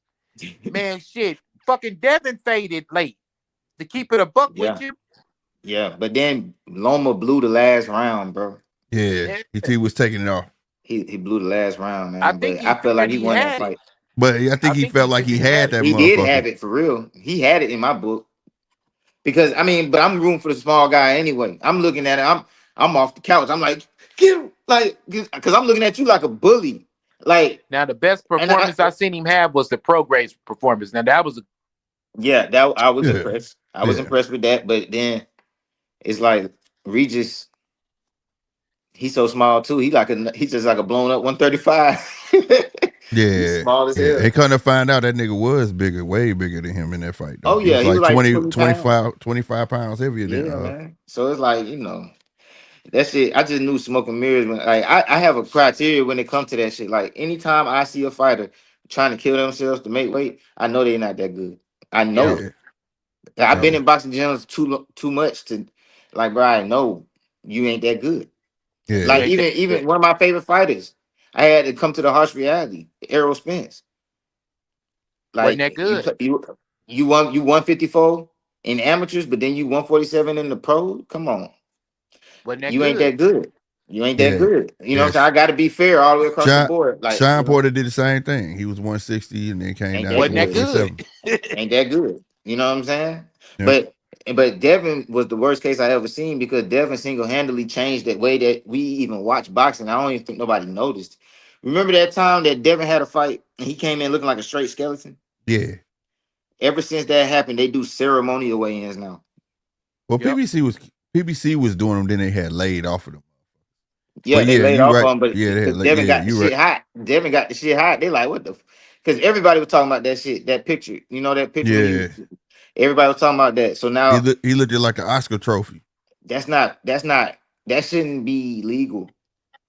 Like they should be. No, It right. should be a body. It should be a body fat content that you gotta have in your. That's Like you gotta have a certain percentage of body fat. You should have to have a certain percentage of body fat to even be able to qualify to be getting in the Yep. fucking like for it to yeah, count. because you're killing yourself. Yeah, You're killing yourself. That shit ain't right. That's when I had said the WBC when that was A-Rule talking about the reason we stopped doing same day weigh-ins because of the health of the fighter. Bullshit. It's Bull worse fucking now. shit. It's worse. You created. That's why the term weight bully don't have no weight to it no more. Cause you can find it all through the weight divisions, bro. Mhm. Except heavyweights, bro. Yeah. Any other weight division, you can find that shit. A nigga that's naturally that fucking big, bro, and will lose all that motherfucking weight, dog. And knowing damn well they gonna rehydrate to the. At first, I was giving him flack, but then now I think about it, I'm like, bro, he walk around at 139. Shit, he a lightweight. All That's these what I've been motherfuckers saying, walking around Hey, at 160, bro. Hey, They got to get up out of here. Hey, I'm a pushback that. It's because he's disciplined now. See, I give him credit because he's staying at that weight now. You go this earlier. Hey, Tank was a big dude, bro. Even go back to Leo Santa. Go look at Leo Santa Cruz fight. But that was look at him and look at his last fight. Dude. He was a chunky dude. Yeah, but it was a fight where he was down there 160 and he got caught on. The audio got caught. They was like, yeah, "Did this scale say 160, bro?" But that's like chunky. Straight up. Yeah, that's I know, but still he was fighting at 135. You get what I'm saying? Okay, but now I give him props because he taking it serious. Like I gotta stay around this weight. Like today he showed. Yesterday he showed 139.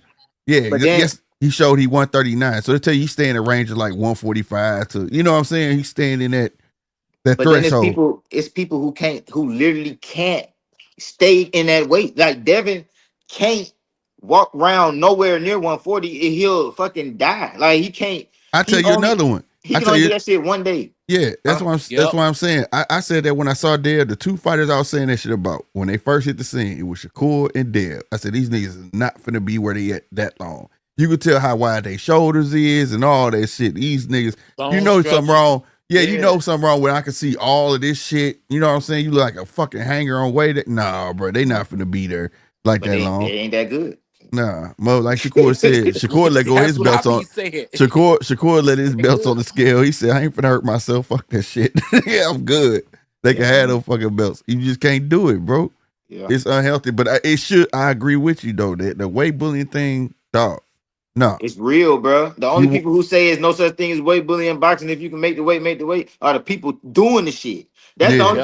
And then if you're a fan of somebody who's doing it, then you repeat that. But real folks know that shit just come on, man.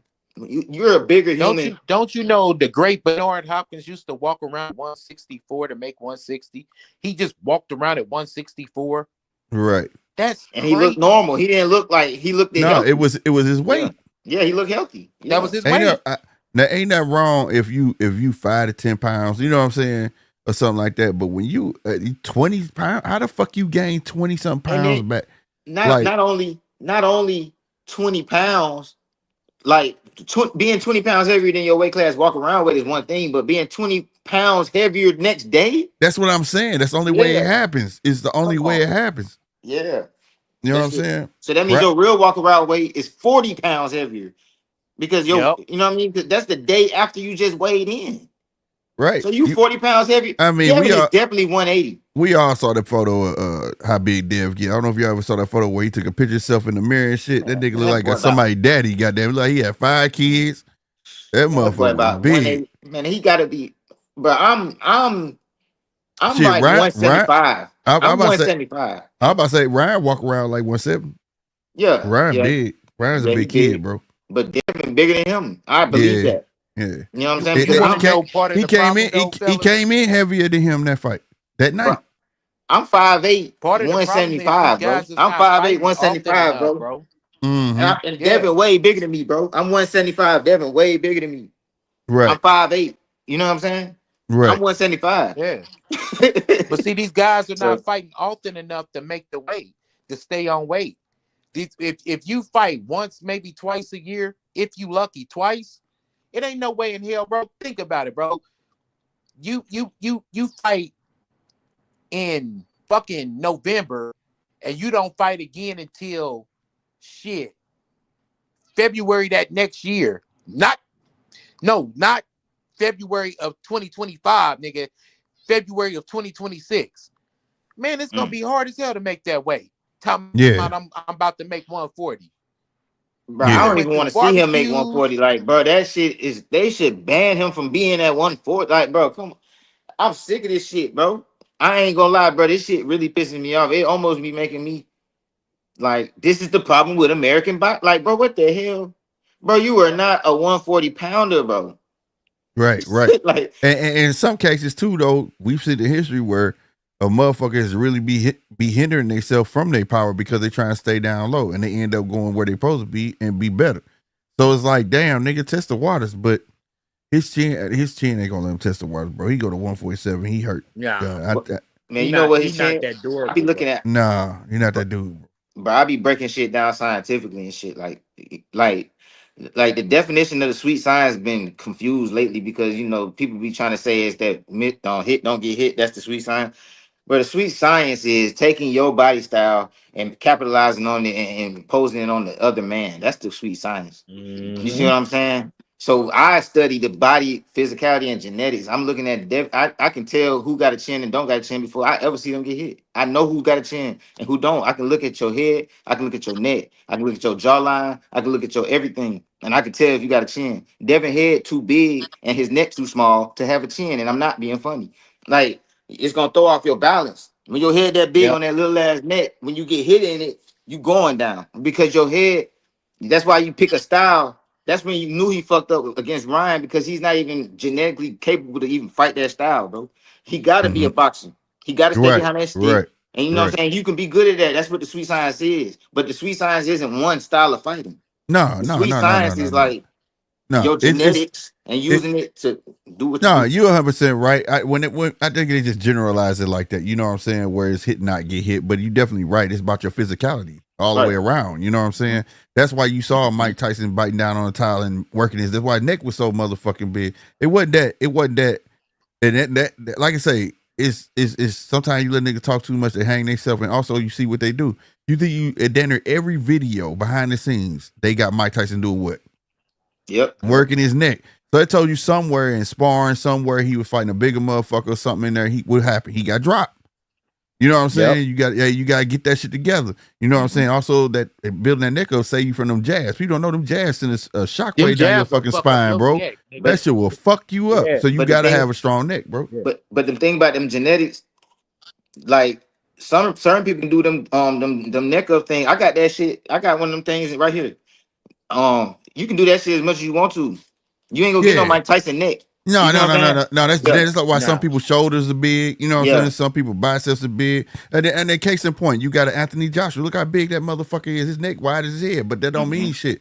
You got people like Frank Bruno that came in and fought motherfucking Mike Tyson. So Mike Tyson did it, that had him dancing all over the fucking ring. I mean, yeah, you could be naturally genetic and look like a fucking body. I got a cousin, nigga, that ain't never lift weights, nigga.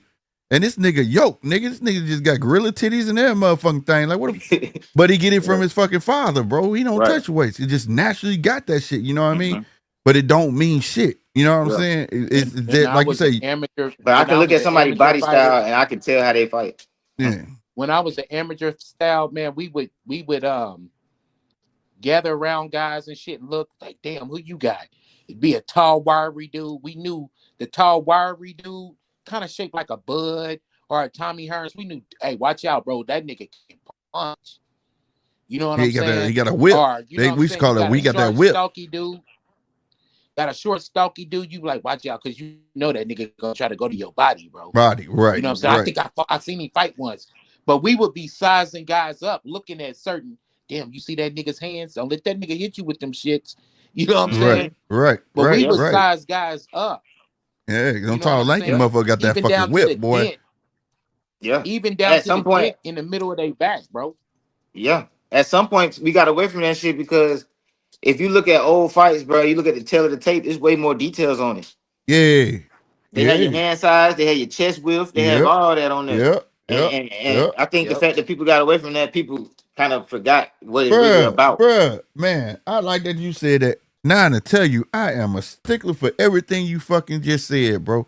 Bruh, I remember, I hate that they associate TKOs with KOs. When I came up, that was a separate stat. It said whoop-de-whoop KOs and this amount of TKOs, bruh. That shit was not fucking combined. Then you got niggas like, he got 30 KOs. Man, how many of them is TKOs? How many of that shit was waved off, nigga? Yeah. He ain't sleeping no fucking body, nigga. Stop playing, bro. Like, Right. I hate that shit, bro. Mhm. I hate that shit. Not everybody a fucking knockout artist.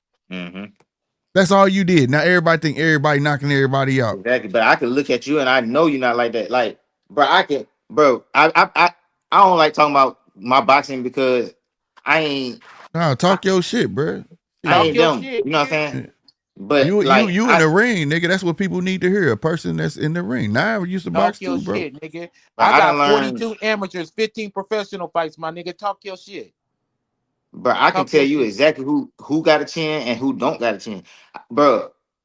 That's why I be so like when people be talking about who they want to see Tank fight, I be so stuck on what I be saying, bro. I'm like, bro, them niggas don't want to fight. Like I'm telling you, like Shakur can't possibly have a chin. That's why he won't let nobody touch it. Bro, trust me.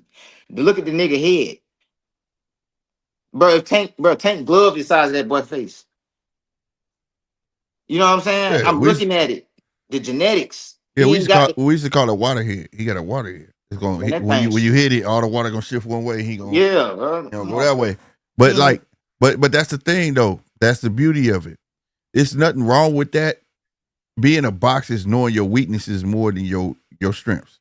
So that and today's boxing, they concentrate more on their strengths than they do their weaknesses. Knowing when you See, weak, you when got- you really being strong, bro. Right, yeah, exactly. You got to know what you got to do. That's why a person like that, like a Shakur, should box. He should play the keep away game. He should. Yeah, he you know what I'm should. saying? He should. Yeah, It's yeah. not. It ain't nothing wrong with that. It's him No, that's playing to his weaknesses, bro. I'm not finna let you get that shot. Of course. Whereas, because then you'll have another Devin Haney episode getting knocked all around the fucking ring. And I But ain't the saying reason I that. be saying, I'm sorry, I don't mean to cut you off. Go ahead. No, I'm saying that I don't mean that. I done seen Shakur take a shot, right? But I don't know how many he can take. You get what I'm saying?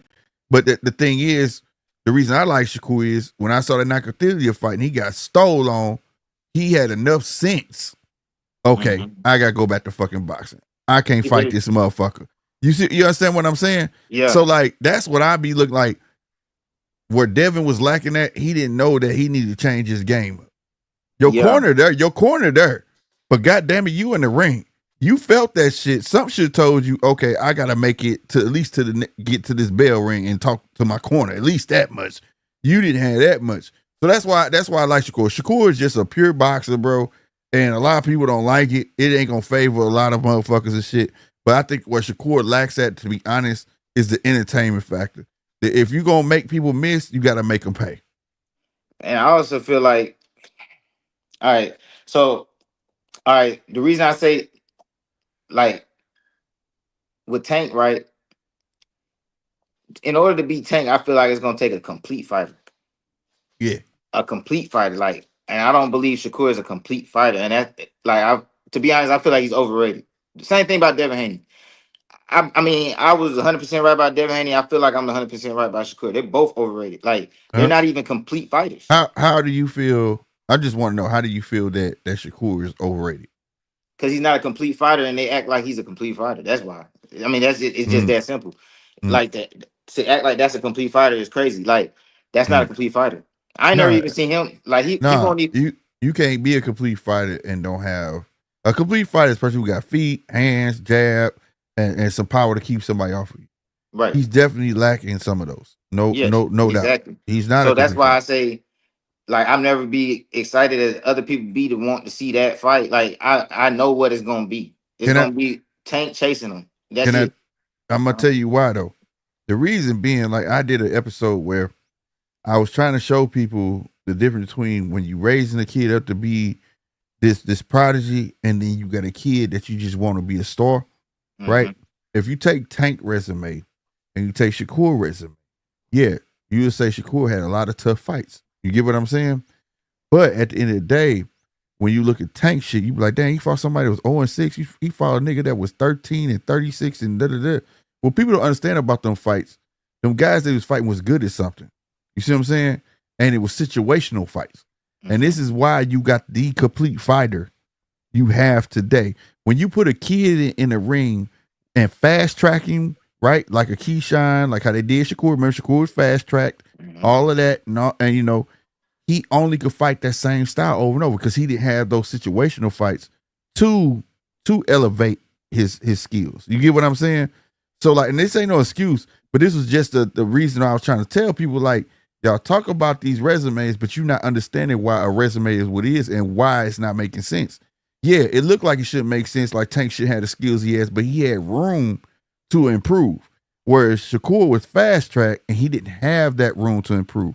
That's why I say I like the way they moving at Abdullah. When they let his ass off that fucking leash, he gonna be a fucking problem, bro. He gonna be a fucking problem. And the thing about Abdullah, he young and he about to be ready and prime for all the stars that's about to be right there in front of him. He gonna prime for all of them. So that's why I think that is. And you know, Shakur just sometimes he getting older, and it's gonna get harder to teach him what they say, an old dog new tricks. You get what I mean? So I agree with you. I agree.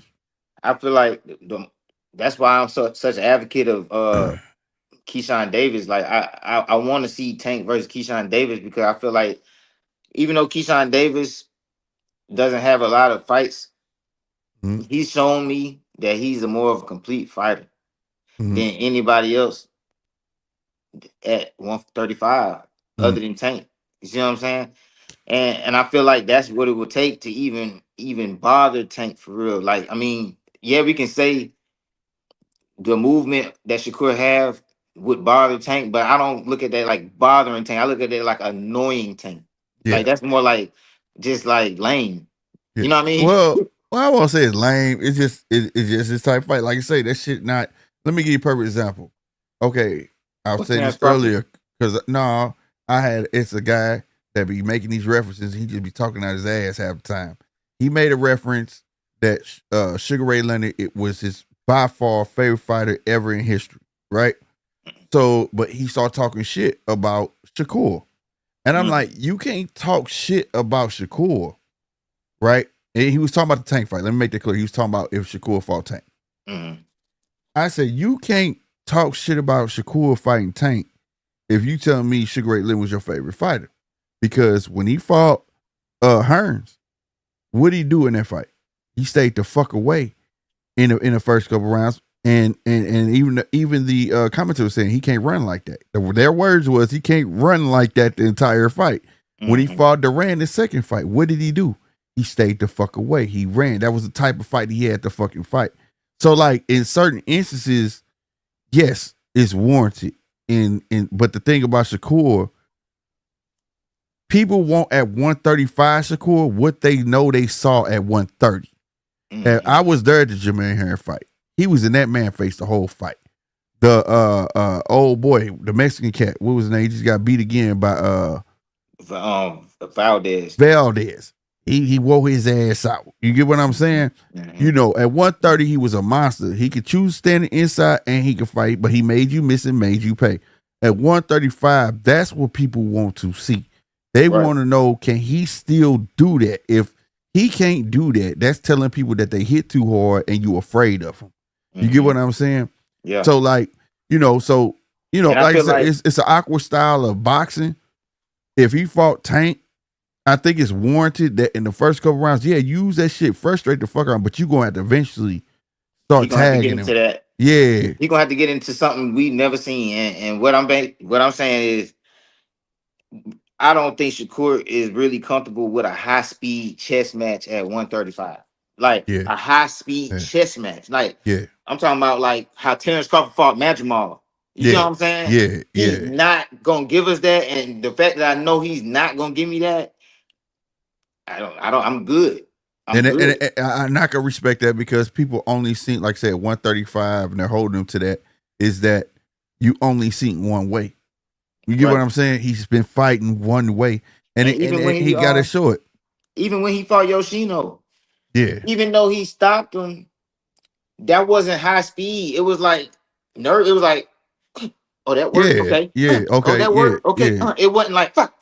And It it's was funny you like, you know what I say mean? it's funny you say that because the last fight he had, I was mad because like you could tell when somebody is more enjoying it for themselves than not understanding like you on the stage for the people. And I was like, see, he done got in his own head where he just enjoying himself. He done tuned He think everybody he's out. fine.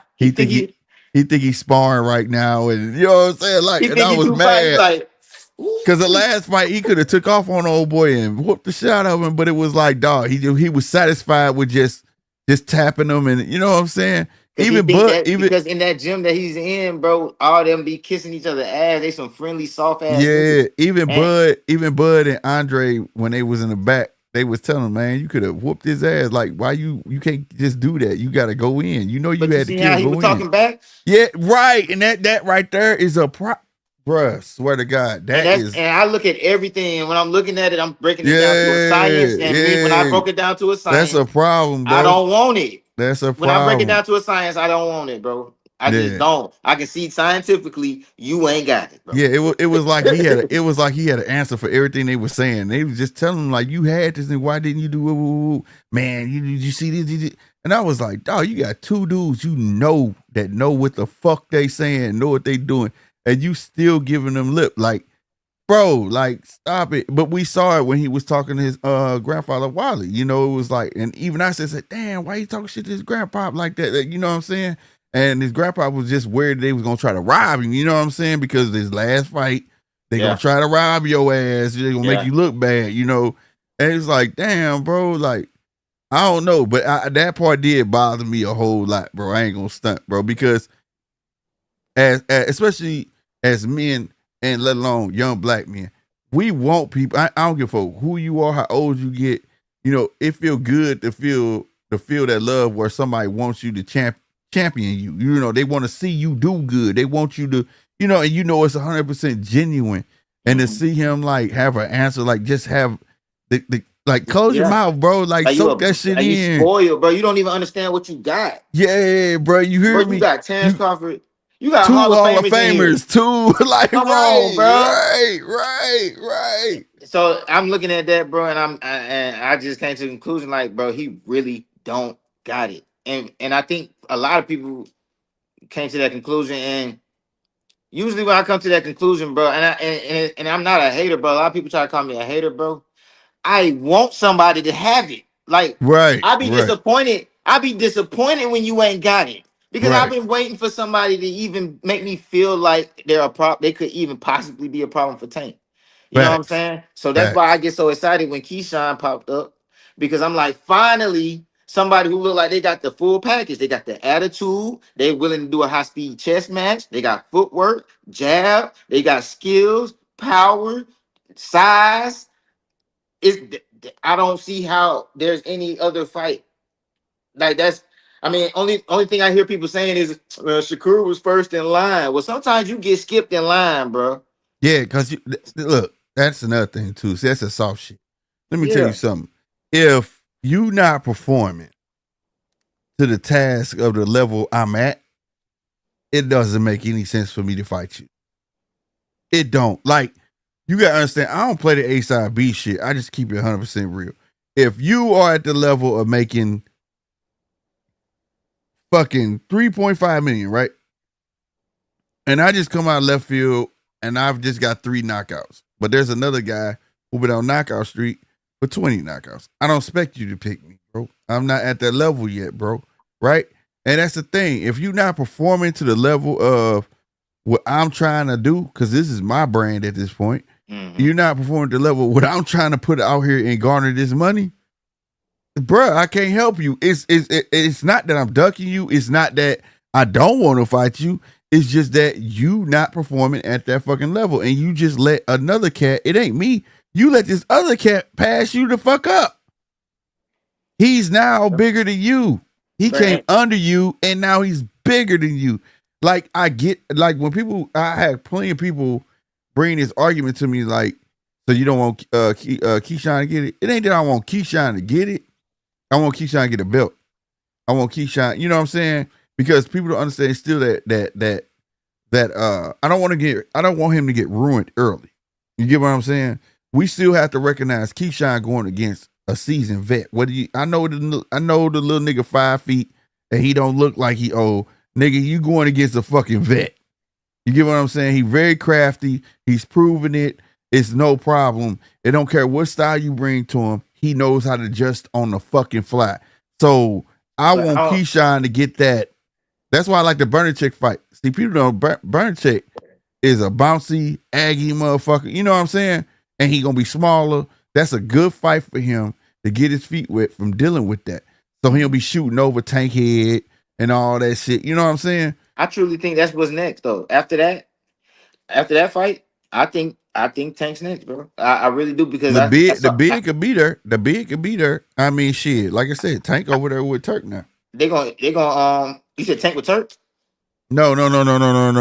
Top rank with Turk. Oh, top rank. So the type of money that Tank would want, yeah, is there. Did you see that Keyshawn interview when he was like, man, Tank, he was like light skin really want to fight me. Yeah. When I hear that, bro, I know it's coming. If it's in a play, we'll say if he get that belt, it's coming. He's in this. I will say Keyshawn's definitely in the top 3 of right. Because I'm gonna tell you something. That Shakur fight's never gonna go nowhere because that's the what if fight. Right. Just like Mayweather, he went through his whole career, right, saying he beat everybody.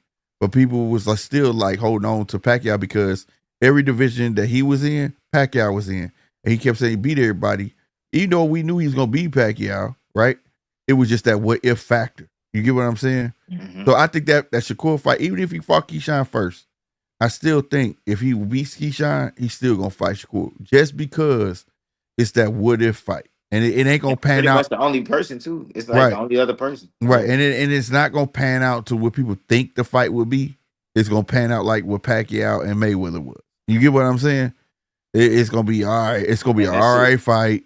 And but it's gonna garner so much money though. You get what I'm saying? But I be taking shit so serious, man. Like my Saturday nights is really important to me, bro. Like they really are, bro. Like, and when somebody come out there and stink up the joint, bro, I really be pissed, dog. Like, yeah, man. That's why I be trying to tell people, bro, don't get hung up on your stars. The real fights be with the up and coming motherfuckers. Yeah. Like the people who hungry still, the people who ain't sleeping on silk sheets no more. You know what I'm saying? And all that. Like you got you, and you know when a motherfucker made it where people worried about a nigga hairstyle more than motherfucking him fighting. I said that earlier today. Like, you know, Coach Malachi. Yeah. That's my guy, man. I was saying that earlier. I called in. I was like, he was talking about Devin and Tio and like about like how they need each other because they not both neither one of them selling. And I was like, I just called. I was like, hey man, bro, this is how real it is, bro. This is how messed up American boxing is. Tank's hair is more popular than Tio and Devin combined, bro. Yeah, bro. Like why you like when I got on the show today, I said, man, y'all don't know that like he in between hairstyles. Like nigga, when I had hair, nigga, I flat ironed my fucking hair before I got it braided, bro. Yeah, like me too. it is what it is. I mean, people really be going so it'll last long. Like it is what it is. Now the way he was sitting and shit was kind of like, all right, I don't know, but I'm not finna go into that. Like I want to know who the fuck is this, what he doing for the fight and shit. Like that's why I'm more a fan of. I don't give a fuck what his hair is. I don't give a fuck if he gay. I don't give a fuck what nothing. Nigga can fight. Nigga fucking fight. I don't give a fuck. That add value to it. If you go in a fucking ring and if he is really gay, goddamn, you got your ass whooped. Like that's how I look at it. Like how the fuck that happened? You feel me? Like, but it is what it is at the end of the day. But I'm not gonna, you know, really that. But see, that let me know. Be having an insight on how some of this stuff be, bro. Like I really be seeing stuff, bro. Like you know that video. It was like circulating around the internet, and Shakur got hit. Not the one when he broke his hand. He was like, and then sat. Not that one, but the other one when he told him to hold up. Yeah. Do you know who that was? He was sparring. It's a dude named James Wilkins. He's from New York City. He used to come to our gym in Atlanta. He came down here and stayed in the gym, and like I've got to see him spar a million times, bro. And like, I mean, pretty much everybody, most of the people in our gym are like local level fighters and stuff like that. Like James Wilkins, I think he Probably he was probably like 7-1 back then. I don't know, but bro, if you getting done like, bro, I mean, I'm not saying he not good. He's good, Right. but all right, I've seen Tank. Tank came to our gym. Oh, okay. Yeah, I've seen Tank, and I've seen James Wilkins, and I never seen Shakur in person. And I know that triangle shit, like that don't mean nothing, but I be having the insight, bro. I ain't gonna lie, like that's why I with the I got predictions, I got a story about Tank. I can't say on air, bro. So if you for still real. on here, bro, you like what? Now I'm on shit. I'm on the Showtime. I'm on the I it was on the humbug. I ended up on the all access shit. The Mario Barrios epilogue. Yeah.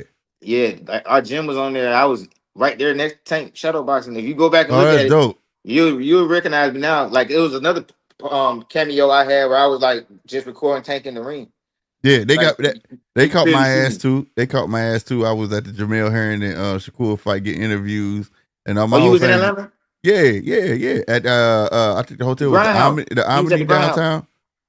Oh, No, you went to the you went to the fight. Oh, I thought you talking about you came to the gym because Jamel Herring came to our gym too for that fight. oh, okay, no, I didn't come to the gym.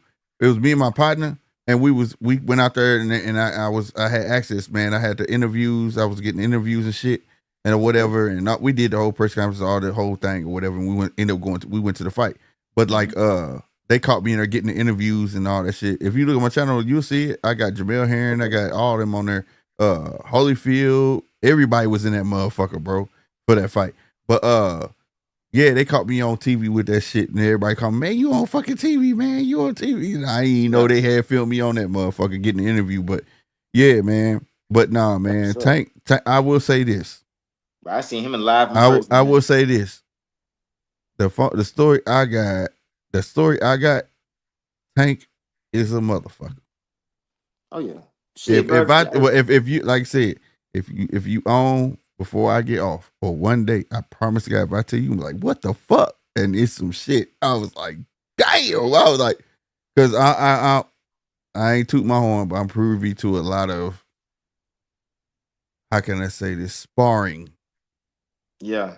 But yeah, no, that goes but on. Tank, bro, the type of people Tank spars, bro, it tells me a lot. Then I look at the type of people these other people sparring, this that tells me a motherfucker, lot. he was sparring. Oh my God, bro. Bro, Yeah, this bro. man be sparring, bro. These dudes don't be sparring, bro. Look at Devin sparring partners, bro. Like, here's the thing. Like, These guys, and I will say this too. I think another thing too about Shakur, they kind of messed him up early in his career why he couldn't get a lot of fights because he sparred them all. And see the thing, and when you get a familiarity with a person like this, is just his style of fight. You ain't gonna fuck with him. And not saying that he better than you or nothing. It's just that style of fight just don't correlate with your style of fight. You get what I'm saying? So like, but Tank has sparred his peers and sparred motherfuckers he shouldn't even be in the ring with. that's what I'm, bro. This man sitting up in the hood going life and death of Brian Norman Jr. with no coach. You Yeah, feel me? yeah, Sitting up in the trenches going life and death of Brian Norman Jr. down here in the A, bro. For yeah, no reason. yeah. Getting Like that shit, work. like getting that work, bro. But that's the Like, thing. That's why they say you got to travel, bro, because iron sharpen iron, bro. yeah. You And can't then just stay Brian in Norman one. Jr., he go all around too. That's Mm-hmm. why, I'm confident that he didn't got to that level. Like I know he's just leveling it up, and people don't really realize how young that man is, bro. Oh, Brian Norman. Yeah, See, I'm gonna tell you something. Brian Norman and Shakur Stevenson, they are on the top of my list, and I'm gonna tell you why. I feel like those two, if their egos can viciously get in their way, it's not the skill, it's their egos. Like, don't take your ego and feel like you larger than life. You feel like that after your career over with. Mm. You You understand what think I'm Brian saying? Norman Jr. You think feel like that? Yeah, yeah. He's yeah. Mm. Yeah. And that's not no slight because I like him. I like it. Mhm. You know, I just want to clean up taking too many punches and just weren't willing to scrap. Oh, you You talking get what about I'm like saying? that? Yeah. Okay. Yeah. You know, Yeah.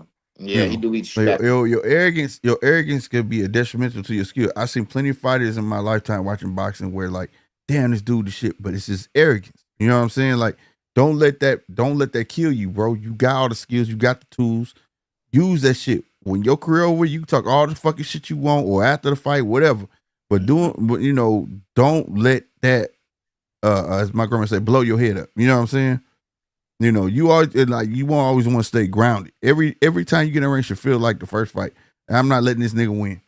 You know what I'm saying? Like I said, for me, when I get in the ring, guess what? Everybody against me. Fuck these judges, fuck everybody. Nigga, you not finna beat me. You get what I'm saying? Like, then I feel like that's where your mind should be, bro.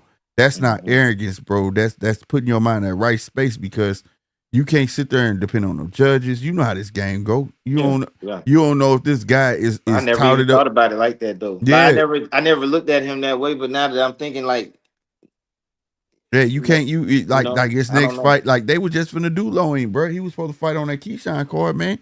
He was gonna be the second tier. He was gonna be champ, but he was gonna be a co-main event, bro. Well, he didn't want to do it. I thought he had an injury. Nah, here go the thing. They try to say he didn't have an injury, but then they finally came out and said he had an injury the whole fucking time. Even during the negotiations with Boots. Yeah. He had that injury was already there, man. And so that shit wasn't gonna happen anyways. But the thing is, don't let your arrogance like take over who you are. You are a boxer. Display that shit in the fucking ring and talk that shit afterwards. But when you get in that ring, bro, leave that shit out. That shit. I seen that shit happen too fucking much. And it's very rare a boxer can hold on to that and perform to the best of their ability. It's a difference performing to the best of your ego. Because if you go in there with thinking you the shit, you're gonna think everything you're gonna throw gonna work. Mm-hmm. You see what I'm saying? That's why, bro. I hate to keep going back to the subject, but it's just such a widespread problem in boxing. Like, it's not a problem because everybody can like who they want, and you could think that people got a chance with Tank, but bro, that man humble. He humble and he talking shit. I don't think what you see on TV is him. Like he just like, man, I just want to be me type shit. You feel me? But like he know he got to sell a fight, and that's all part of what we said. The complete package. He's aware of threats. He knows, you know what I'm saying? He acknowledges it. I'm gonna tell you, I was not a Tank fan at first, right? And my boy diehard Tank fan. And I said, man, they keep on, cause see the PBC, they cool. I don't like shit on no promoter, but I felt like they were always like the circus. Like they build their fighters up, right? Like for instance, Jamel Charlo and them, they were superstars as soon as they came out. Like they build these niggas up. Yeah, cause they twins. Yeah. They give them money and they come out these gold chains, and to the public, like they must be doing something because you see this gold, glitter and gold and all this shit. Like, nah, nigga, like I ain't seen these niggas in the ring like that. You know what I'm saying? That's where my mind at. But like for his Tank, I'm like, all right, he fighting this person, whatever. Leo Santa Cruz came back up for 126. Okay, he beat Leo Santa Cruz, fine, whatever the fuck may be. Move on. He had that opponent. I can't remember who it was supposed to be. But then I was on my show, this show. I said, why you don't fight Pitbull Cruz? Ain't nobody bring Pitbull Cruz up. And everybody kept saying, who's Pitbull Cruz? I said, he was on his last 2 pay-per-views, got 2 knockouts. Why not fight that little motherfucker? I said, I said, if he don't fight him, it's because he's his same height and he gonna bring it to him. I said, that'd be the only reason he don't fight him. Lo and behold, that Friday, they fucking announced he's fighting Pitbull Cruz. Yeah. I went bananas on this show. I said, damn, did they look at my show or something? What the fuck? You know, but that was the fight. That was the fight. The reason I wasn't a fan, because he was known for just being a knockout artist, eating a lot of fucking punches to give a punch. When he fought Pitbull Cruz, shit, he showed me he could fight off the back foot. This motherfucker had head movement. He could fucking box, and he kept it going. Now, ever since Pitbull Cruz, you see how he fight. He more calculated. He, you know what I'm saying? I'm not eating all these fucking punches like that no fucking more. I don't have to do this shit. Now I'm a fan of him because, see, it's one thing to be a knockout artist. I'm not a fan of that shit. Anybody can get knocked out. I want to know if you can make a nigga look stupid. That's what I want to know. That's what I liked about Brian Norman. Centennial was on his high horse. Arrogance killed him. That's what killed Santillan, because Santillan was touted to be the next motherfucker. Mm-hmm. Brian Norman was not supposed to win that No, fight. he was, bro. I ain't gonna lie.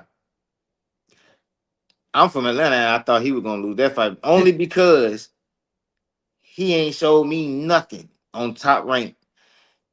You know what I'm saying? Because I remember the day he got signed. Like, Yeah. you know what I'm saying? Mm-hmm. And I'm being honest. You know what I'm saying? Like, I really, I almost starting to give up on him. To be honest with you, like them performances were so lackluster. I forgot the guy they said that he had supposedly lost. Okachiki. Yeah, and all that, Okachiki. all that Yeah. shit.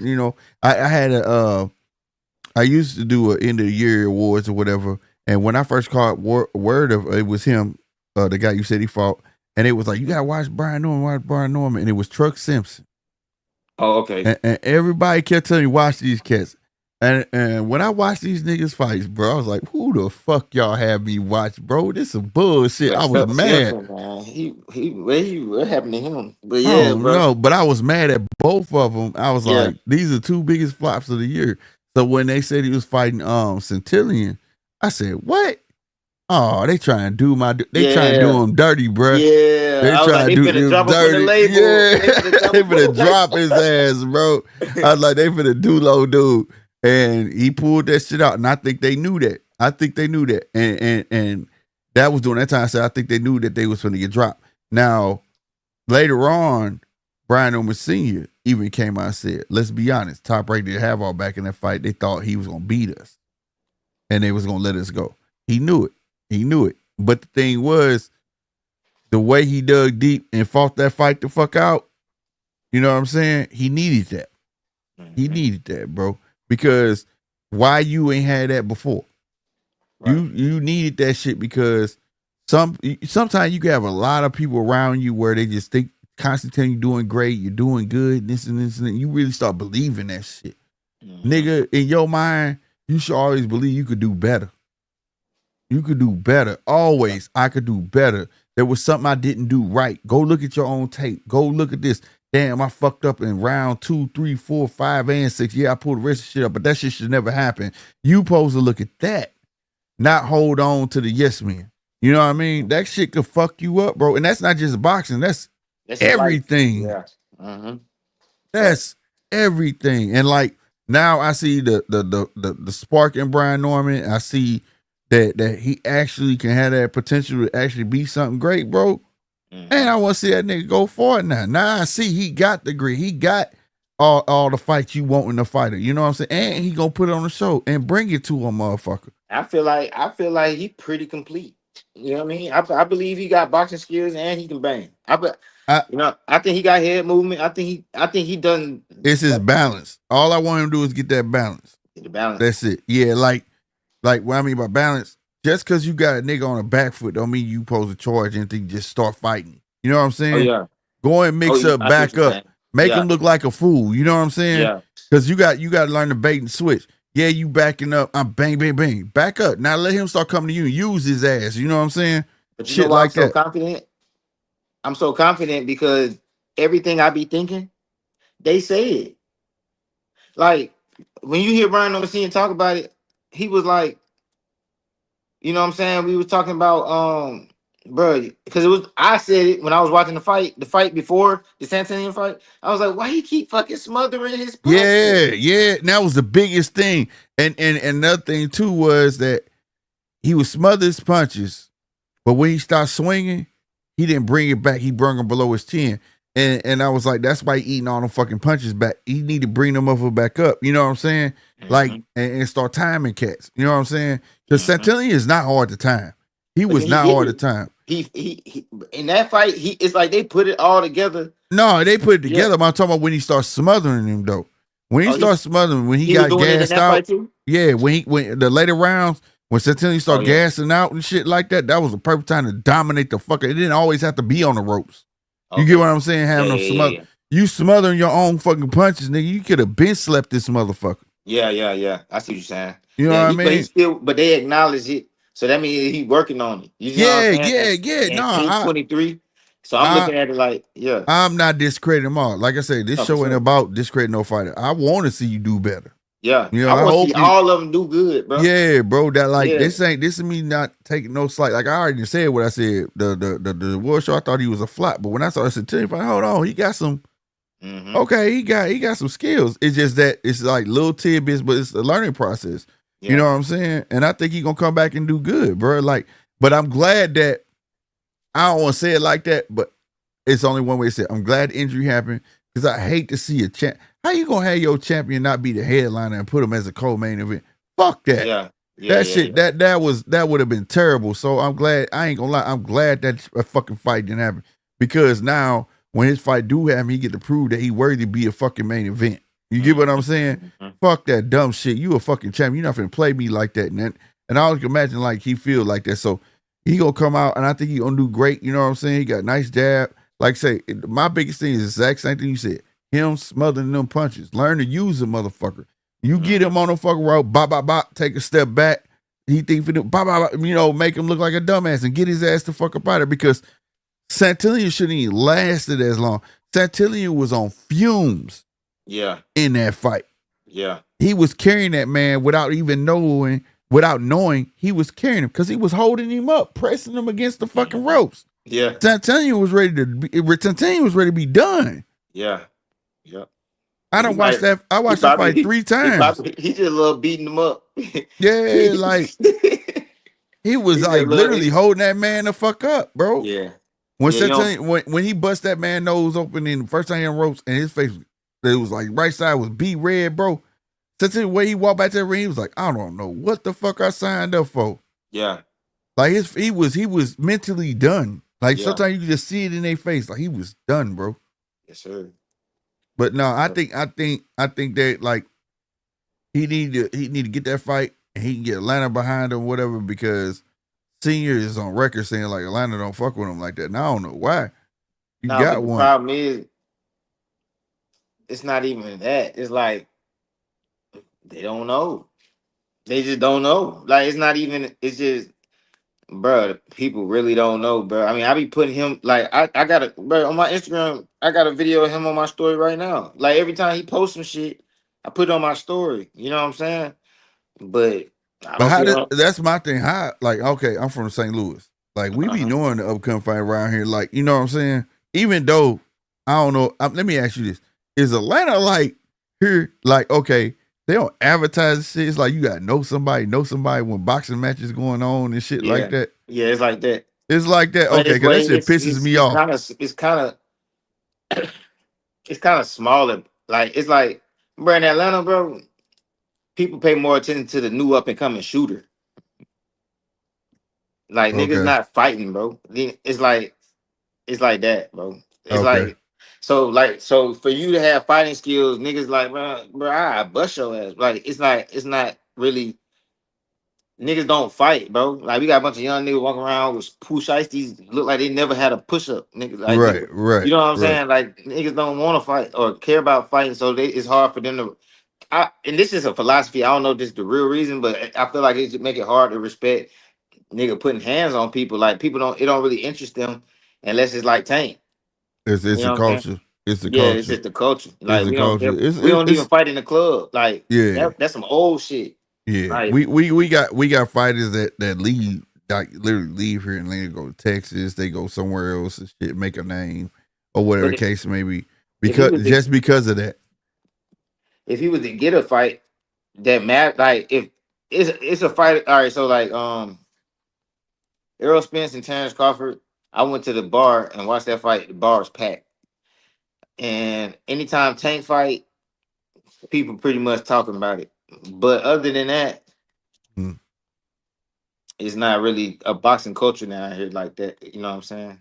And then we don't have a lot of boxing. I mean, it's some, but we don't have a lot of boxing gyms like maybe like a Midwest place or like, you know what I'm saying? Stuff like that. We don't got it like that. We don't have a long history of a whole bunch of boxing. Right. Like we got Evander Holyfield and we got we got Brian Norman Jr.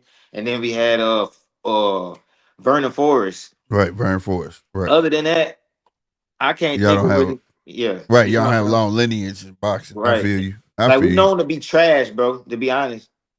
Well, like Georgia boys is known to be kind of trash in boxing, bro. Well, Like, man, y'all got some people. They just ain't getting their shot. That's why I tell everybody, man, it's a lot. Believe it or not, it's somebody there getting looked over. That no, they it manager definitely. trying to get them fights, and they ain't trying to get them that fight because It's the just way reputation. It's just yeah. it's a reputation and monopoly, bro. Like you got fighters that they want to bring up, and they'll call her, hey, you got a fighter? Like, yep. Is he a puncher? Yep. No, we don't want him because they trying to be this fight. They know he's chinny, but he pack a punch. But if he can pack a punch, but why would I put him in with your fighter? It's not chinny and he pack a punch. You get what I'm saying? So they'll cause that fighter not to get a shot. You get what I'm saying? To make a name for itself. You know, it be like that because like the Midwest is known, like even like Nebraska, that's why Nebraska ain't nobody. They known as like feeder fish. You know what I'm saying? That's what they call us, feeder fish. You know, or whatever. Like we'll go get one of them and then put a box that we want to make a name on, you know, and then let them beat that cat. Like, but then every now and then they emerge. Like I said, hopefully he can start a trend. You know what I'm saying? He a champion now. If he hold on to that motherfucker and actually get the right names under his belt, then they start looking there more. Like, you know what I mean?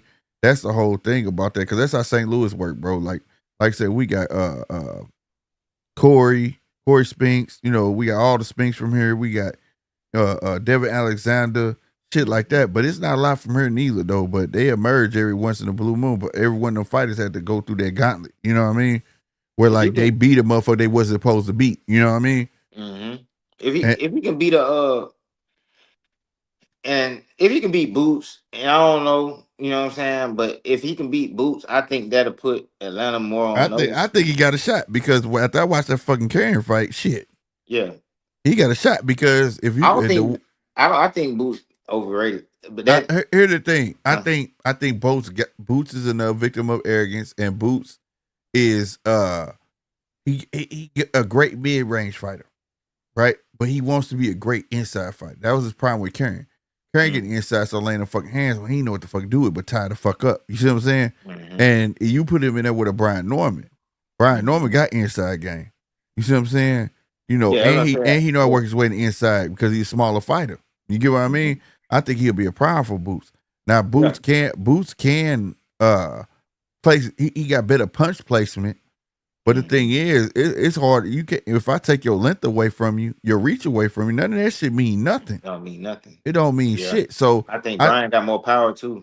Yeah, and on top of that, both of them need that. Both of them need that coming out fight. You know what I'm saying? We got a guy that got email champ. At least Norman, you know, won his belt. You know what I'm saying? So like they need that bout to solidify them. You know what I'm saying? That's why I want that fight. Be a pivotal moment. Yeah, and when I found out, I was mad. I wanted that fight to happen, but at the same time, when I learned that his hand was already fucked, I was like, all right, that shit wouldn't fucking happen. He fucking wait. But like they both need that fucking fight, bro. Especially if Boots talking about staying at fucking 147. Yeah, he need that motherfucking fight. He talking about that because he ain't that good. Yeah, bro. Man, he ain't that good, bro. I'm telling you, bro. Let's go back to what I was saying, bro. And he's another big kid that's trying to stay at 147, bro. He ain't that good, bro. It don't even make sense, bro. The money is the money right there, bro. The money was there. The money. No, I'm talking about the next division. Like the money is right there, bro. And that's the glam division. And you the same size as these niggas. It ain't like you finna be the smaller guy. Yeah. I mean, some of them you might be smaller than some of them. But you still finna fit in. Like it's not like you finna be a small 154, bro. The heat that he was calling is right there. Exactly, at the end of the day, if he go to 154 and he say Bud name and Bud don't take that fight, they gonna be on Bud trail. Yeah, but not no more because Boots didn't blew it. It's like, man. Yeah, that's what I'm saying. Yeah, at that time, if he would have after Kern, if after he beat Kern and would have said I'm going 154, people would have been like, damn. He did say that, but if he would have actually did it, yeah. Woo. Like if he was fighting Virgil right now. But that's what I'm saying. I got Virgil. That's another inside fighter though. I got It'll Virgil. be a problem. He had to be trying to keep him on the outside. But I don't know. But I can't even see Terrence Crawford got clean, like literally just flawlessly cleaning out 154. So I damn sure can't see Boots doing it. Like well. The only reason I can't see Terrence is because he older. That's what I mean. That's what I'm saying. But I can see Crawford beating Boots. Yeah. Oh yeah, because in experience, like, and that style of fight Fair is fucking Terrence, bro. Yeah. Like, you think you finna stand in front of you gonna punch with me? Nah, that's not. You got that when you get to that level of fight with a Terrence or like I said, even a Canelo, or you gotta have something more than that. You think you finna just sit here and trade with me and think that shit finna just work? Nah, that shit not just finna work, bro. Mhm. Like, these guys done seen everything. Yeah. And It's it take too many punches. Like for Boots to get Bud, it would take too many punches, I feel like, to actually like affect Bud to the point where like he could stop him or anything like that. I'm not saying Yeah, he can only win by stoppage, but I ain't gonna lie, Bud is a master of that high speed chess, bro. And when I bruh. seen that, and I respect that more than any, bro. I respect that high speed shit more than anything else in boxing, bro. The ability to have a high speed chess match for like, bro, to be exchanging for 30 seconds straight or like 15 seconds, like, bro, to be exchanging like high speed, like, When like you just that's the Bud is most one of impressive shit. Bud Huh? is one of them fighters where when you in a ring, you are fighting like three boxers in this day and age, because like Yeah. you'll have the boxer that got work off the jab. You come to him, I take the half step back, lay it on you, right? Mhm. You got the boxer that got good feet and he work off the lateral movement and he make you miss and then he make you pay. You know what I'm saying? As he Mhm. move to his left, shit like that. Then you got the motherfucker that can fight inside and he good at it. That's all Bud. Like, you got to deal with all of that, and not to mention he could switch. Mhm. And when Bud make his mind up, he got you. He stay in the southpaw stance. Now you really got to deal with it. And not only that, what people don't realize, he not southpaw. So once he turns southpaw, his brick hand is in front. Mhm. And he got the like the it factor. Like Bud, not no good kid, and he's not no kid. He way older than me, but No, no, no, no. He been through the most, bro. that's what I'm saying. Like, bro, he got bad intentions. Boots, I think he got bad intentions depending on how bad the other person is. It's a different. When you Like, want to know what the difference is, the well, difference is this: you got an emotionally sound nigga, and the other one's not. exactly. And what I Yeah, mean is, Bud done been through the most, like the grit. This nigga been shot in the head. When you know what I'm saying, like he from the yeah. block, bro. He not playing that shit. This Yeah. nigga mama said, I will pay niggas $20 if you whoop my son ass, and he fight Mhm. him. You got all this shit he done been through. That's not fabricated. Like, it's what I mean by that. It's real life. Mhm. That's it. That people don't get an insight on. Mhm. So there's nothing you can say to that dude to get under his skin. There's nothing you can say to him to rattle him. There's nothing you can do to scare him. Nigga, this is boxing. Coming from where I'm from, fam. Nigga, I get in a boxing ring. Guess what? To me, it's a fucking sport. That shit outside this fucking ring, nigga, is way more deadlier, way more worse than this. What could happen to me in this ring, bro? You Yeah, understand what I'm saying? So, like, when you deal with a cat like that, that shit child's play to him, bro. You yeah. tell me all I gotta do is get good with these gloves and just outdo this nigga? Bet. Mhm. Nigga, I gotta maneuver way worse out in these motherfucking streets. You see what I'm saying? That right there, like that speaks to what you said, like niggas have a background and that's where the mean streak and all that shit come from. Yeah. You And feel me? knowing how not of a game it is. I feel like when Yay. you go through Yay. shit, you know this shit not a game. Just like Yay.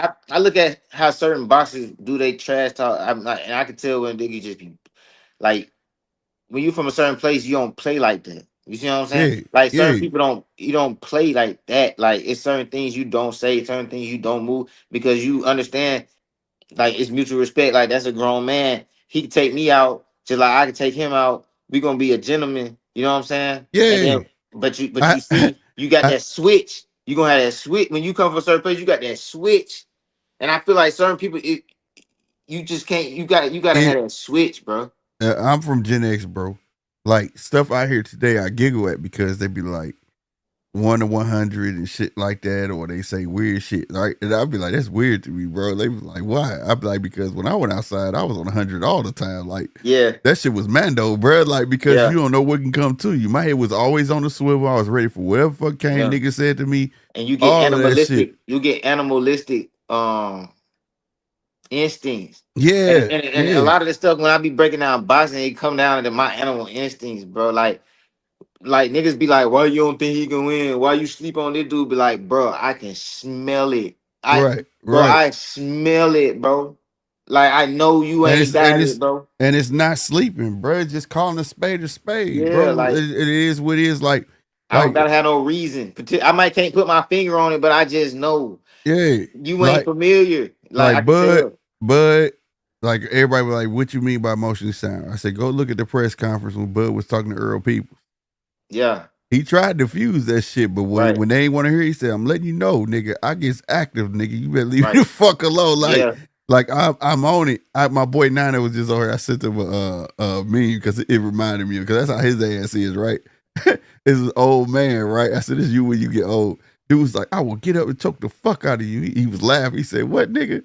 He yeah, said, "Man, shut the fuck up. You don't mean that. Sit the fuck yeah, down, man." You don't yeah. mean that. Like, that's it. He was so cool when he said it. Though he's like, "You don't mean that, bro. Sit your ass Yeah, down because for you I can whoop tell. your ass." Yeah, you can You know what I'm smell it. It's saying? the Like, experience. get It's the the fuck out of experience, here, man. bro.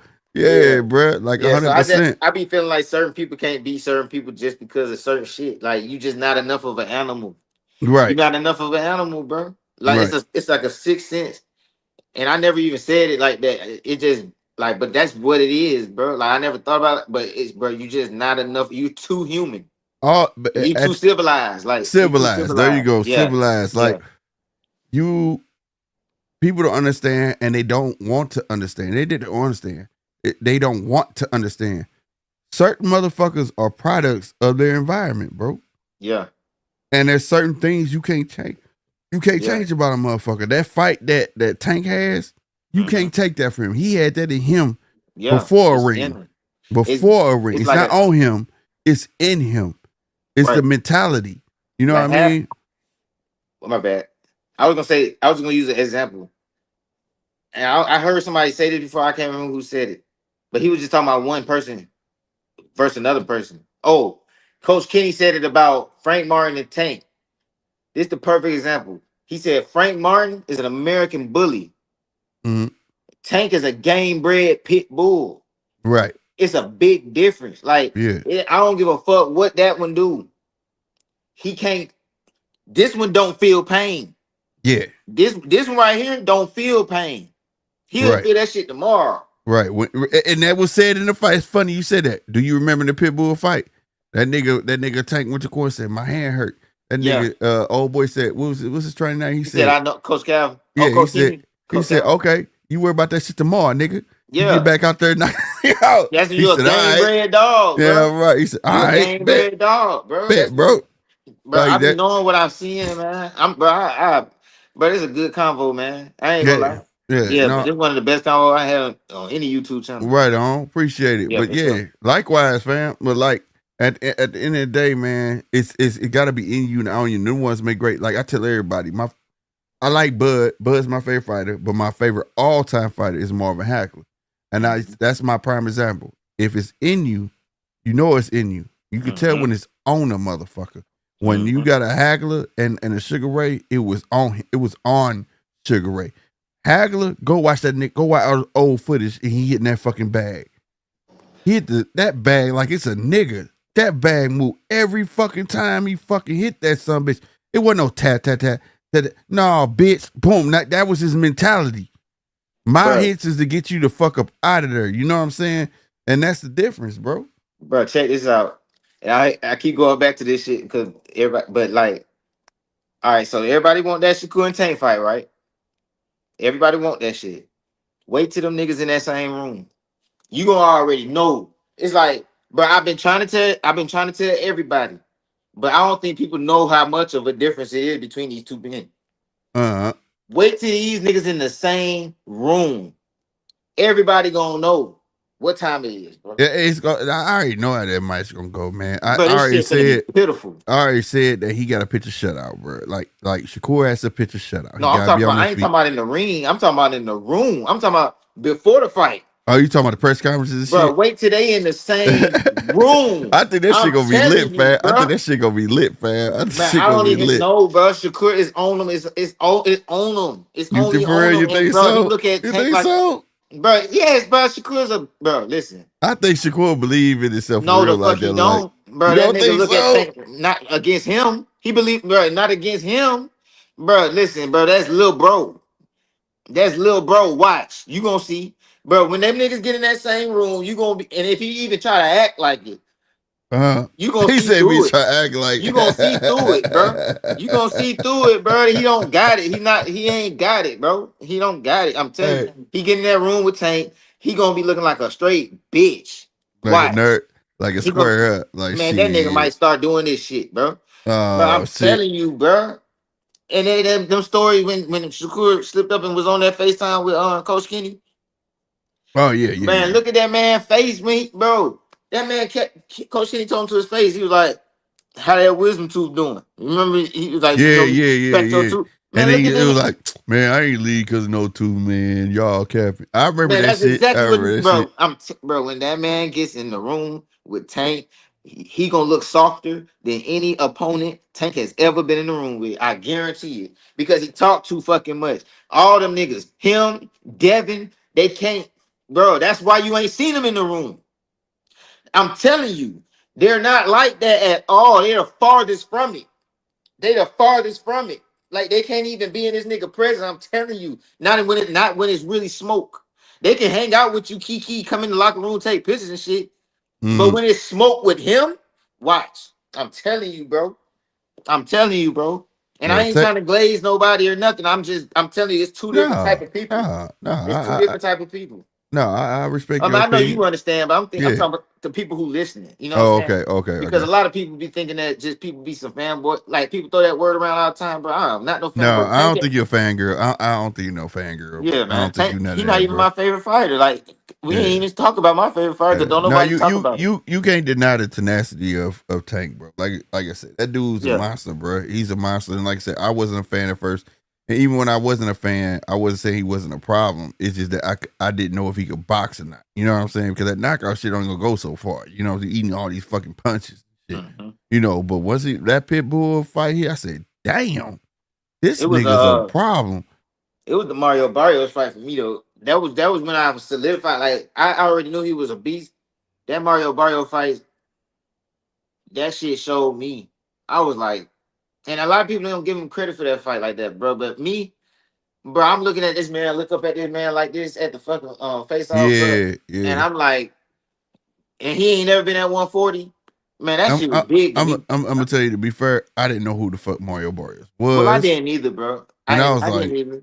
who the fuck this nigga? Then I read about the weight clause. I said, oh shit. And then when the fight happened, he would eat so many punches. I said, what the fuck, bro? But he ended up getting him out of there shit. But it was just like he eat too many punches. What Yeah. made it great for me for the Pit Bull fight was because that it wasn't a weight clause.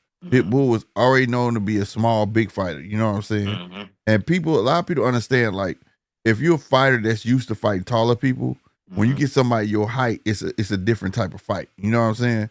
And it showed. That's why Pitbull was able to get off the way he was able to get off. He wasn't used to that, and he literally went through adversity and held his own. I was like, this nigga's finna be a fucking problem because it showed that he had a plan B. He didn't know that fight was finna go up, and he gave the nigga his props after the fucking fight. Yeah. You know what I'm saying? I got you on the TV too. I've been watching the chat. I seen Anthony okay. Robinson said the best fighter in the world is Tank Davis. I have never seen a 135 knock people out. Bro, I damn near agree with that shit until like we just had that conversation about Crawford. I can't put him over Crawford. I used to think Tank was number one pound for pound, but I got like he not number one pound for pound because Bud done accomplished more. Yeah, Bud is number one pound for pound. And He didn't be everything gold we just talked medalists about. and he didn't be 2 gold medalists and so on and so forth. Like Bud solidified stuff. He got real accolades, and I think that's why like this later tenure of Tank's career is very pivotal. Like he needs to get these marquee fights and get these guys out of here, so he had that on his resume. You know what I'm saying? Yes, he beat champions, but now he's starting to make a thing of bringing fighters up and things like that. Even though this Lamont Roach fight, like I said, Lamont Roach done fought at 35, so it's not like this cat is just a 135 pounder. You know what I'm saying? I mean 130 pounder. So but at the same time though, you don't want that to be an ongoing thing or you bring it up. It's time for him to fight the peer. Like let me just say it like this: every weight class has their peers, and that's usually the top 5 of that class. You at least want them to clear that the fuck out. You don't want them to not clear that the fuck out, right? Like when you had Earl, Keith Thurman, Sean Porter, and so on and so forth. You want them guys to fight each other. You feel me? And that's where we at with Tank. Big 9. Oh man, I think Casino Life froze, bro. Yeah.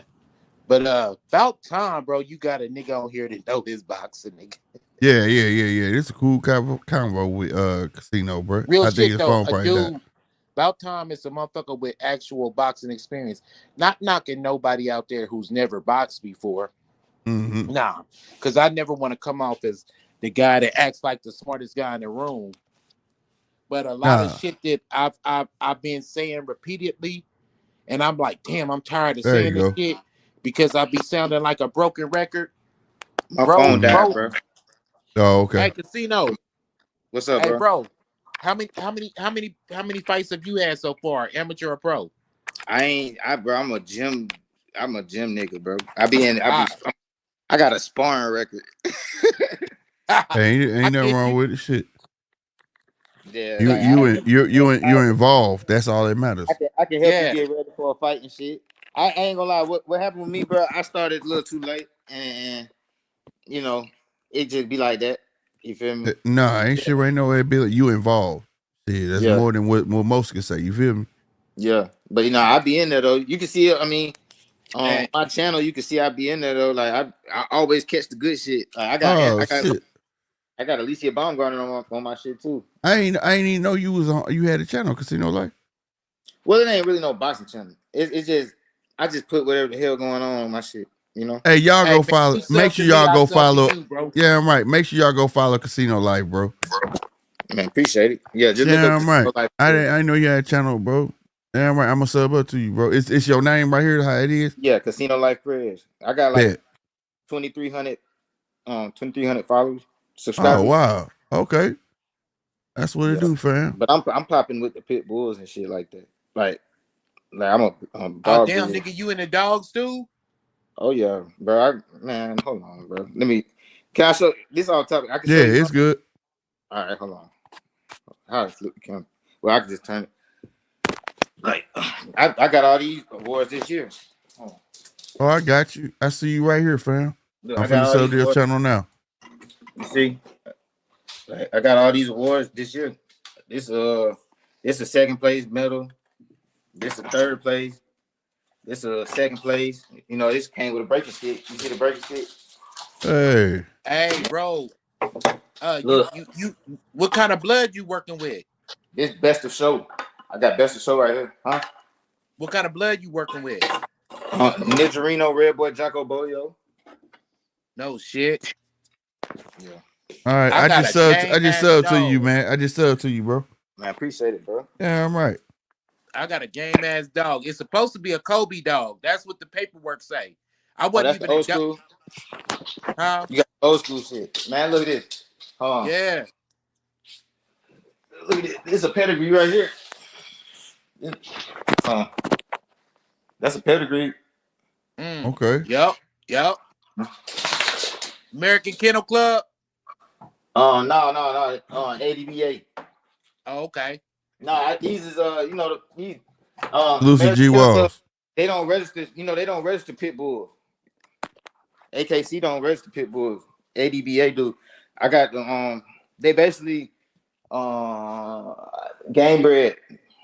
Like game bred pit bulls. They ain't not just a regular one. Like you don't call them by like red nose.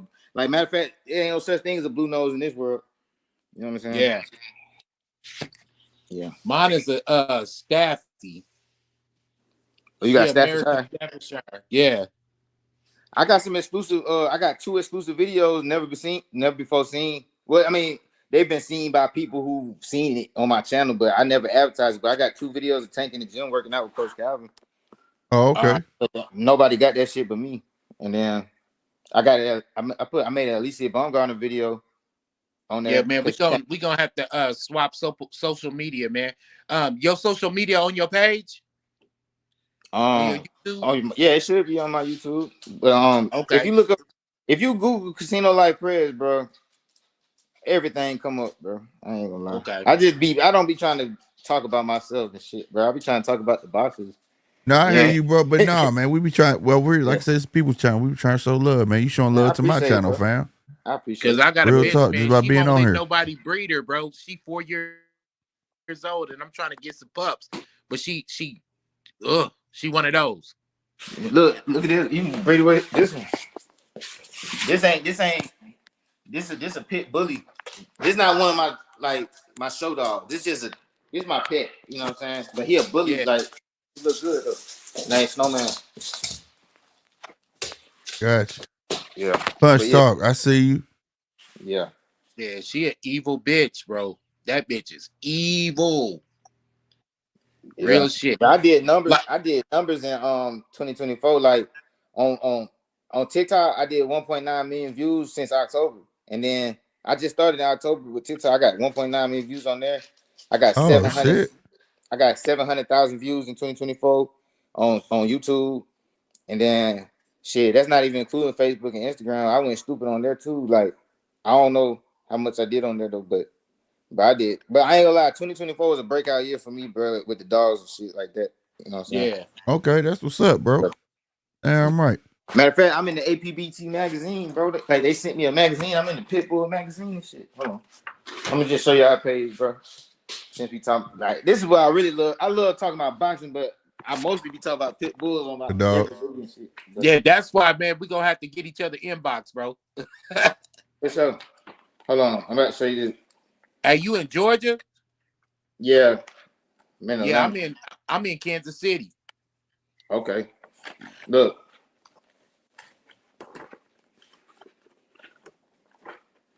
You see that? Yeah, I see you. Mm-hmm. Okay. That's all. They put me in here twice. Hold on. Bro, I went stupid this year, bro. Like I was winning everything, bro. Like this a whole nother show. It's me right there. Hold on. You see? Yep. I'll put you on the big screen. Hold on. There you go.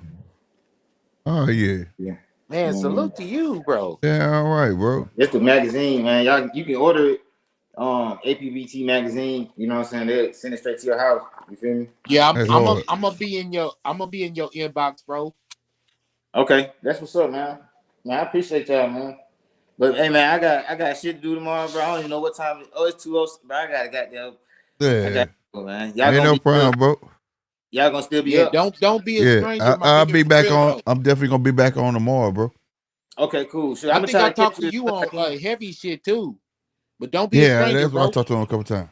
Shit, just hit me, bro. Like I'm easy to get, bro. Just get my social media. Just hit me up, bro. Anytime. Y'all can hit me up anytime, bro. You know Bet that, fam. Right on, bro. For sure, man. Salute, man. Y'all can salute. All right. Damn right. Yeah, I got Casino Life Prayers, man. Nigga. What'd you say? I said I got this raggedy ass phone to 30%. Yeah, I said. I figured your phone had died, and I saw you had put in the chat. Yeah. But yeah, man. Y'all brought up some interesting points, man. For real, for real. Yeah, bro. You know, maybe because I agree with like probably about like 98% of that shit. You know what I'm saying? I hear you. Y'all brought up some interesting points, man. Real man, talk. That's what it's about, having good boxing talk, man. That's what it's about, bro. Like no shit, arguing, like no goofy shit. Yeah, it's like just, you know what I'm saying? Like, goddamn me, it's just about iron sharper iron. I like hearing other people's point of view. My point of view ain't always right. You know how it go now. Shit. You agree with some shit, I agree with some shit. That's how you come to a common denominator, man. Like, okay, I feel where you coming from. You know what I mean?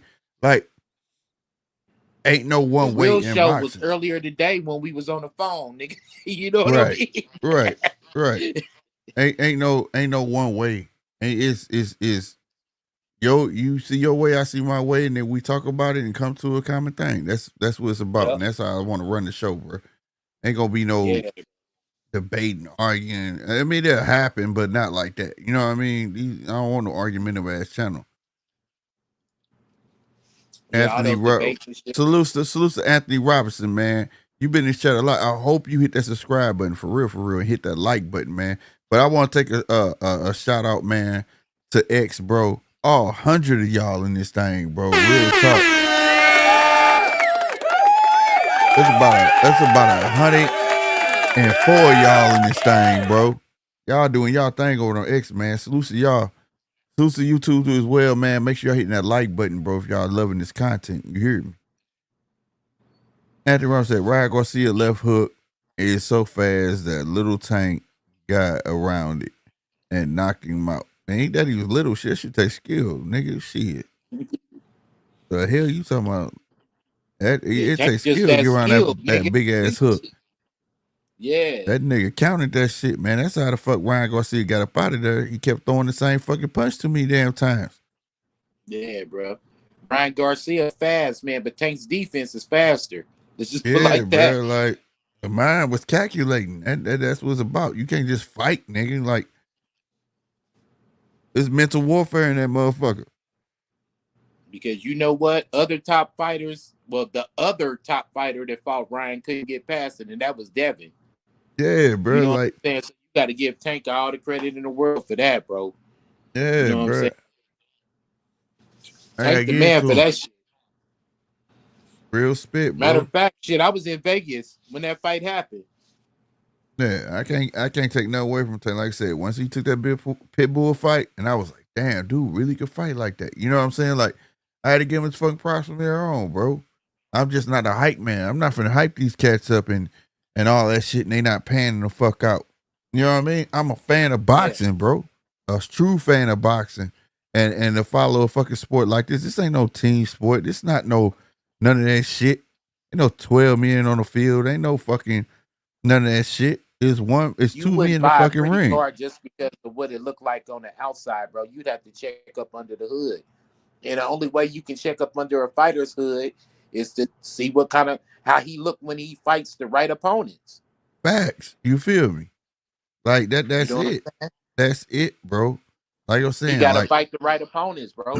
that's all I want. That's all I want from these guys, and I want to see them do great, bro. Ain't nobody turn nobody fuck down. The shit we say about Devin, nigga, I want to see Devin do good, but shit, goddamn, But if you he look becoming lackluster, you he's look lackluster, bro. yeah, you look right, and you becoming more great for other shit outside the ring. You becoming bigger. Yeah. I mean, not great, but bigger for bullshit, not other than your sport. You get what I'm saying? And that's not it. Well, And to y'all, I feel to like this. I fans, feel like he's not becoming bigger. I think his father is becoming bigger for the shit that's happening outside the ring. That we talking yeah, about his relationship. We talking about his court dates. We talking about all this other shit, but we not talking about no possible opponents. And you're right, not really right, giving us nothing. And right, another thing before we go, because I know it's about time to go. yeah, All you dudes who are Devin Haney fans, most of y'all was Earl Spence fans too. And y'all true, shitted on BLK Prime. Remember true, that. I want y'all to swallow these words too. Because now your favorite fighter is on BLK Prime. You facts, see what I'm saying? And he's on facts. Snack. Now he's on Snack. And he's on Snack. He's on BLK Prime and he's on Snack. So what kind of excuses are y'all gonna make now? That's a That's fact. all I gotta say. I said the same shit earlier in this motherfucker when I started, fam. That's the Oh same shit. shit I said. Real Yeah. talk. Like Yeah. you can't. It was good for the goose. It's good for the gander. You can't Yeah. have it both ways. Y'all was shitting on fucking Bud. We're going to BLK Prime. Nah, this is all right. The same shit. And I don't give a fuck where a fight at. If it's a good fight, I'm watching. I don't care if it's on BLK Prime. Y'all want to say it's off-brand fucking publications and shit. Man, get the fuck out of here. Y'all fuck with him so bad, y'all go and support that shit. Damn right. Damn right. Real talk, man. Salute to you, Nine, for coming on, bro. Appreciate you. Right on, bro. I'm about to get my ass off here, man. It's late as hell. I still ain't Yeah. even do what I have to do for what I gotta do. You know what I mean? You know. Right. Yeah. So I got a busy day tomorrow, so Yeah, I do too, bro. yeah, And I bro. went over my 2 hours. It always happened like that. I know, right? I know. But I'm gonna cap But it off at this salutes to 3 you, hours. bro. Right on. Salutes to you. Salutes to the chat. Salutes to everybody who showed up. Y'all motherfuckers hit the like button. Y'all hit the subscribe button. You know what I'm saying? And guess what, y'all? It don't cost nothing to pay attention to a pimp. I'll see y'all later, man. Good night. Hey, right on, Dad. Hey, man, I want to send a big shout out to everybody who tuned in, period, bro. Everybody who hit the subscribe button, man. Salute to y'all, man. Everybody who hit that like button, salute to y'all. Bro, this is a great box out. Casino, salute to you coming on, bro. Real talk, man. Go get my boy, show my boy Casino Life Perez some love on his channel. You know what I'm saying? Real spit, man. Real spit. Good box talk, Casino. I really appreciate you. Everybody that came through, hit that like button. Much love. I'm your boy Slick50. I will be back tomorrow. All right. Stay tuned. Make sure y'all hit that bell so y'all see the videos come up. All right. Shout out to my rewatch gang. You know what I'm saying? Because this video will be back up tomorrow. And I'm your boy Slick50. And I'm out. Y'all be easy. Deuces, bro.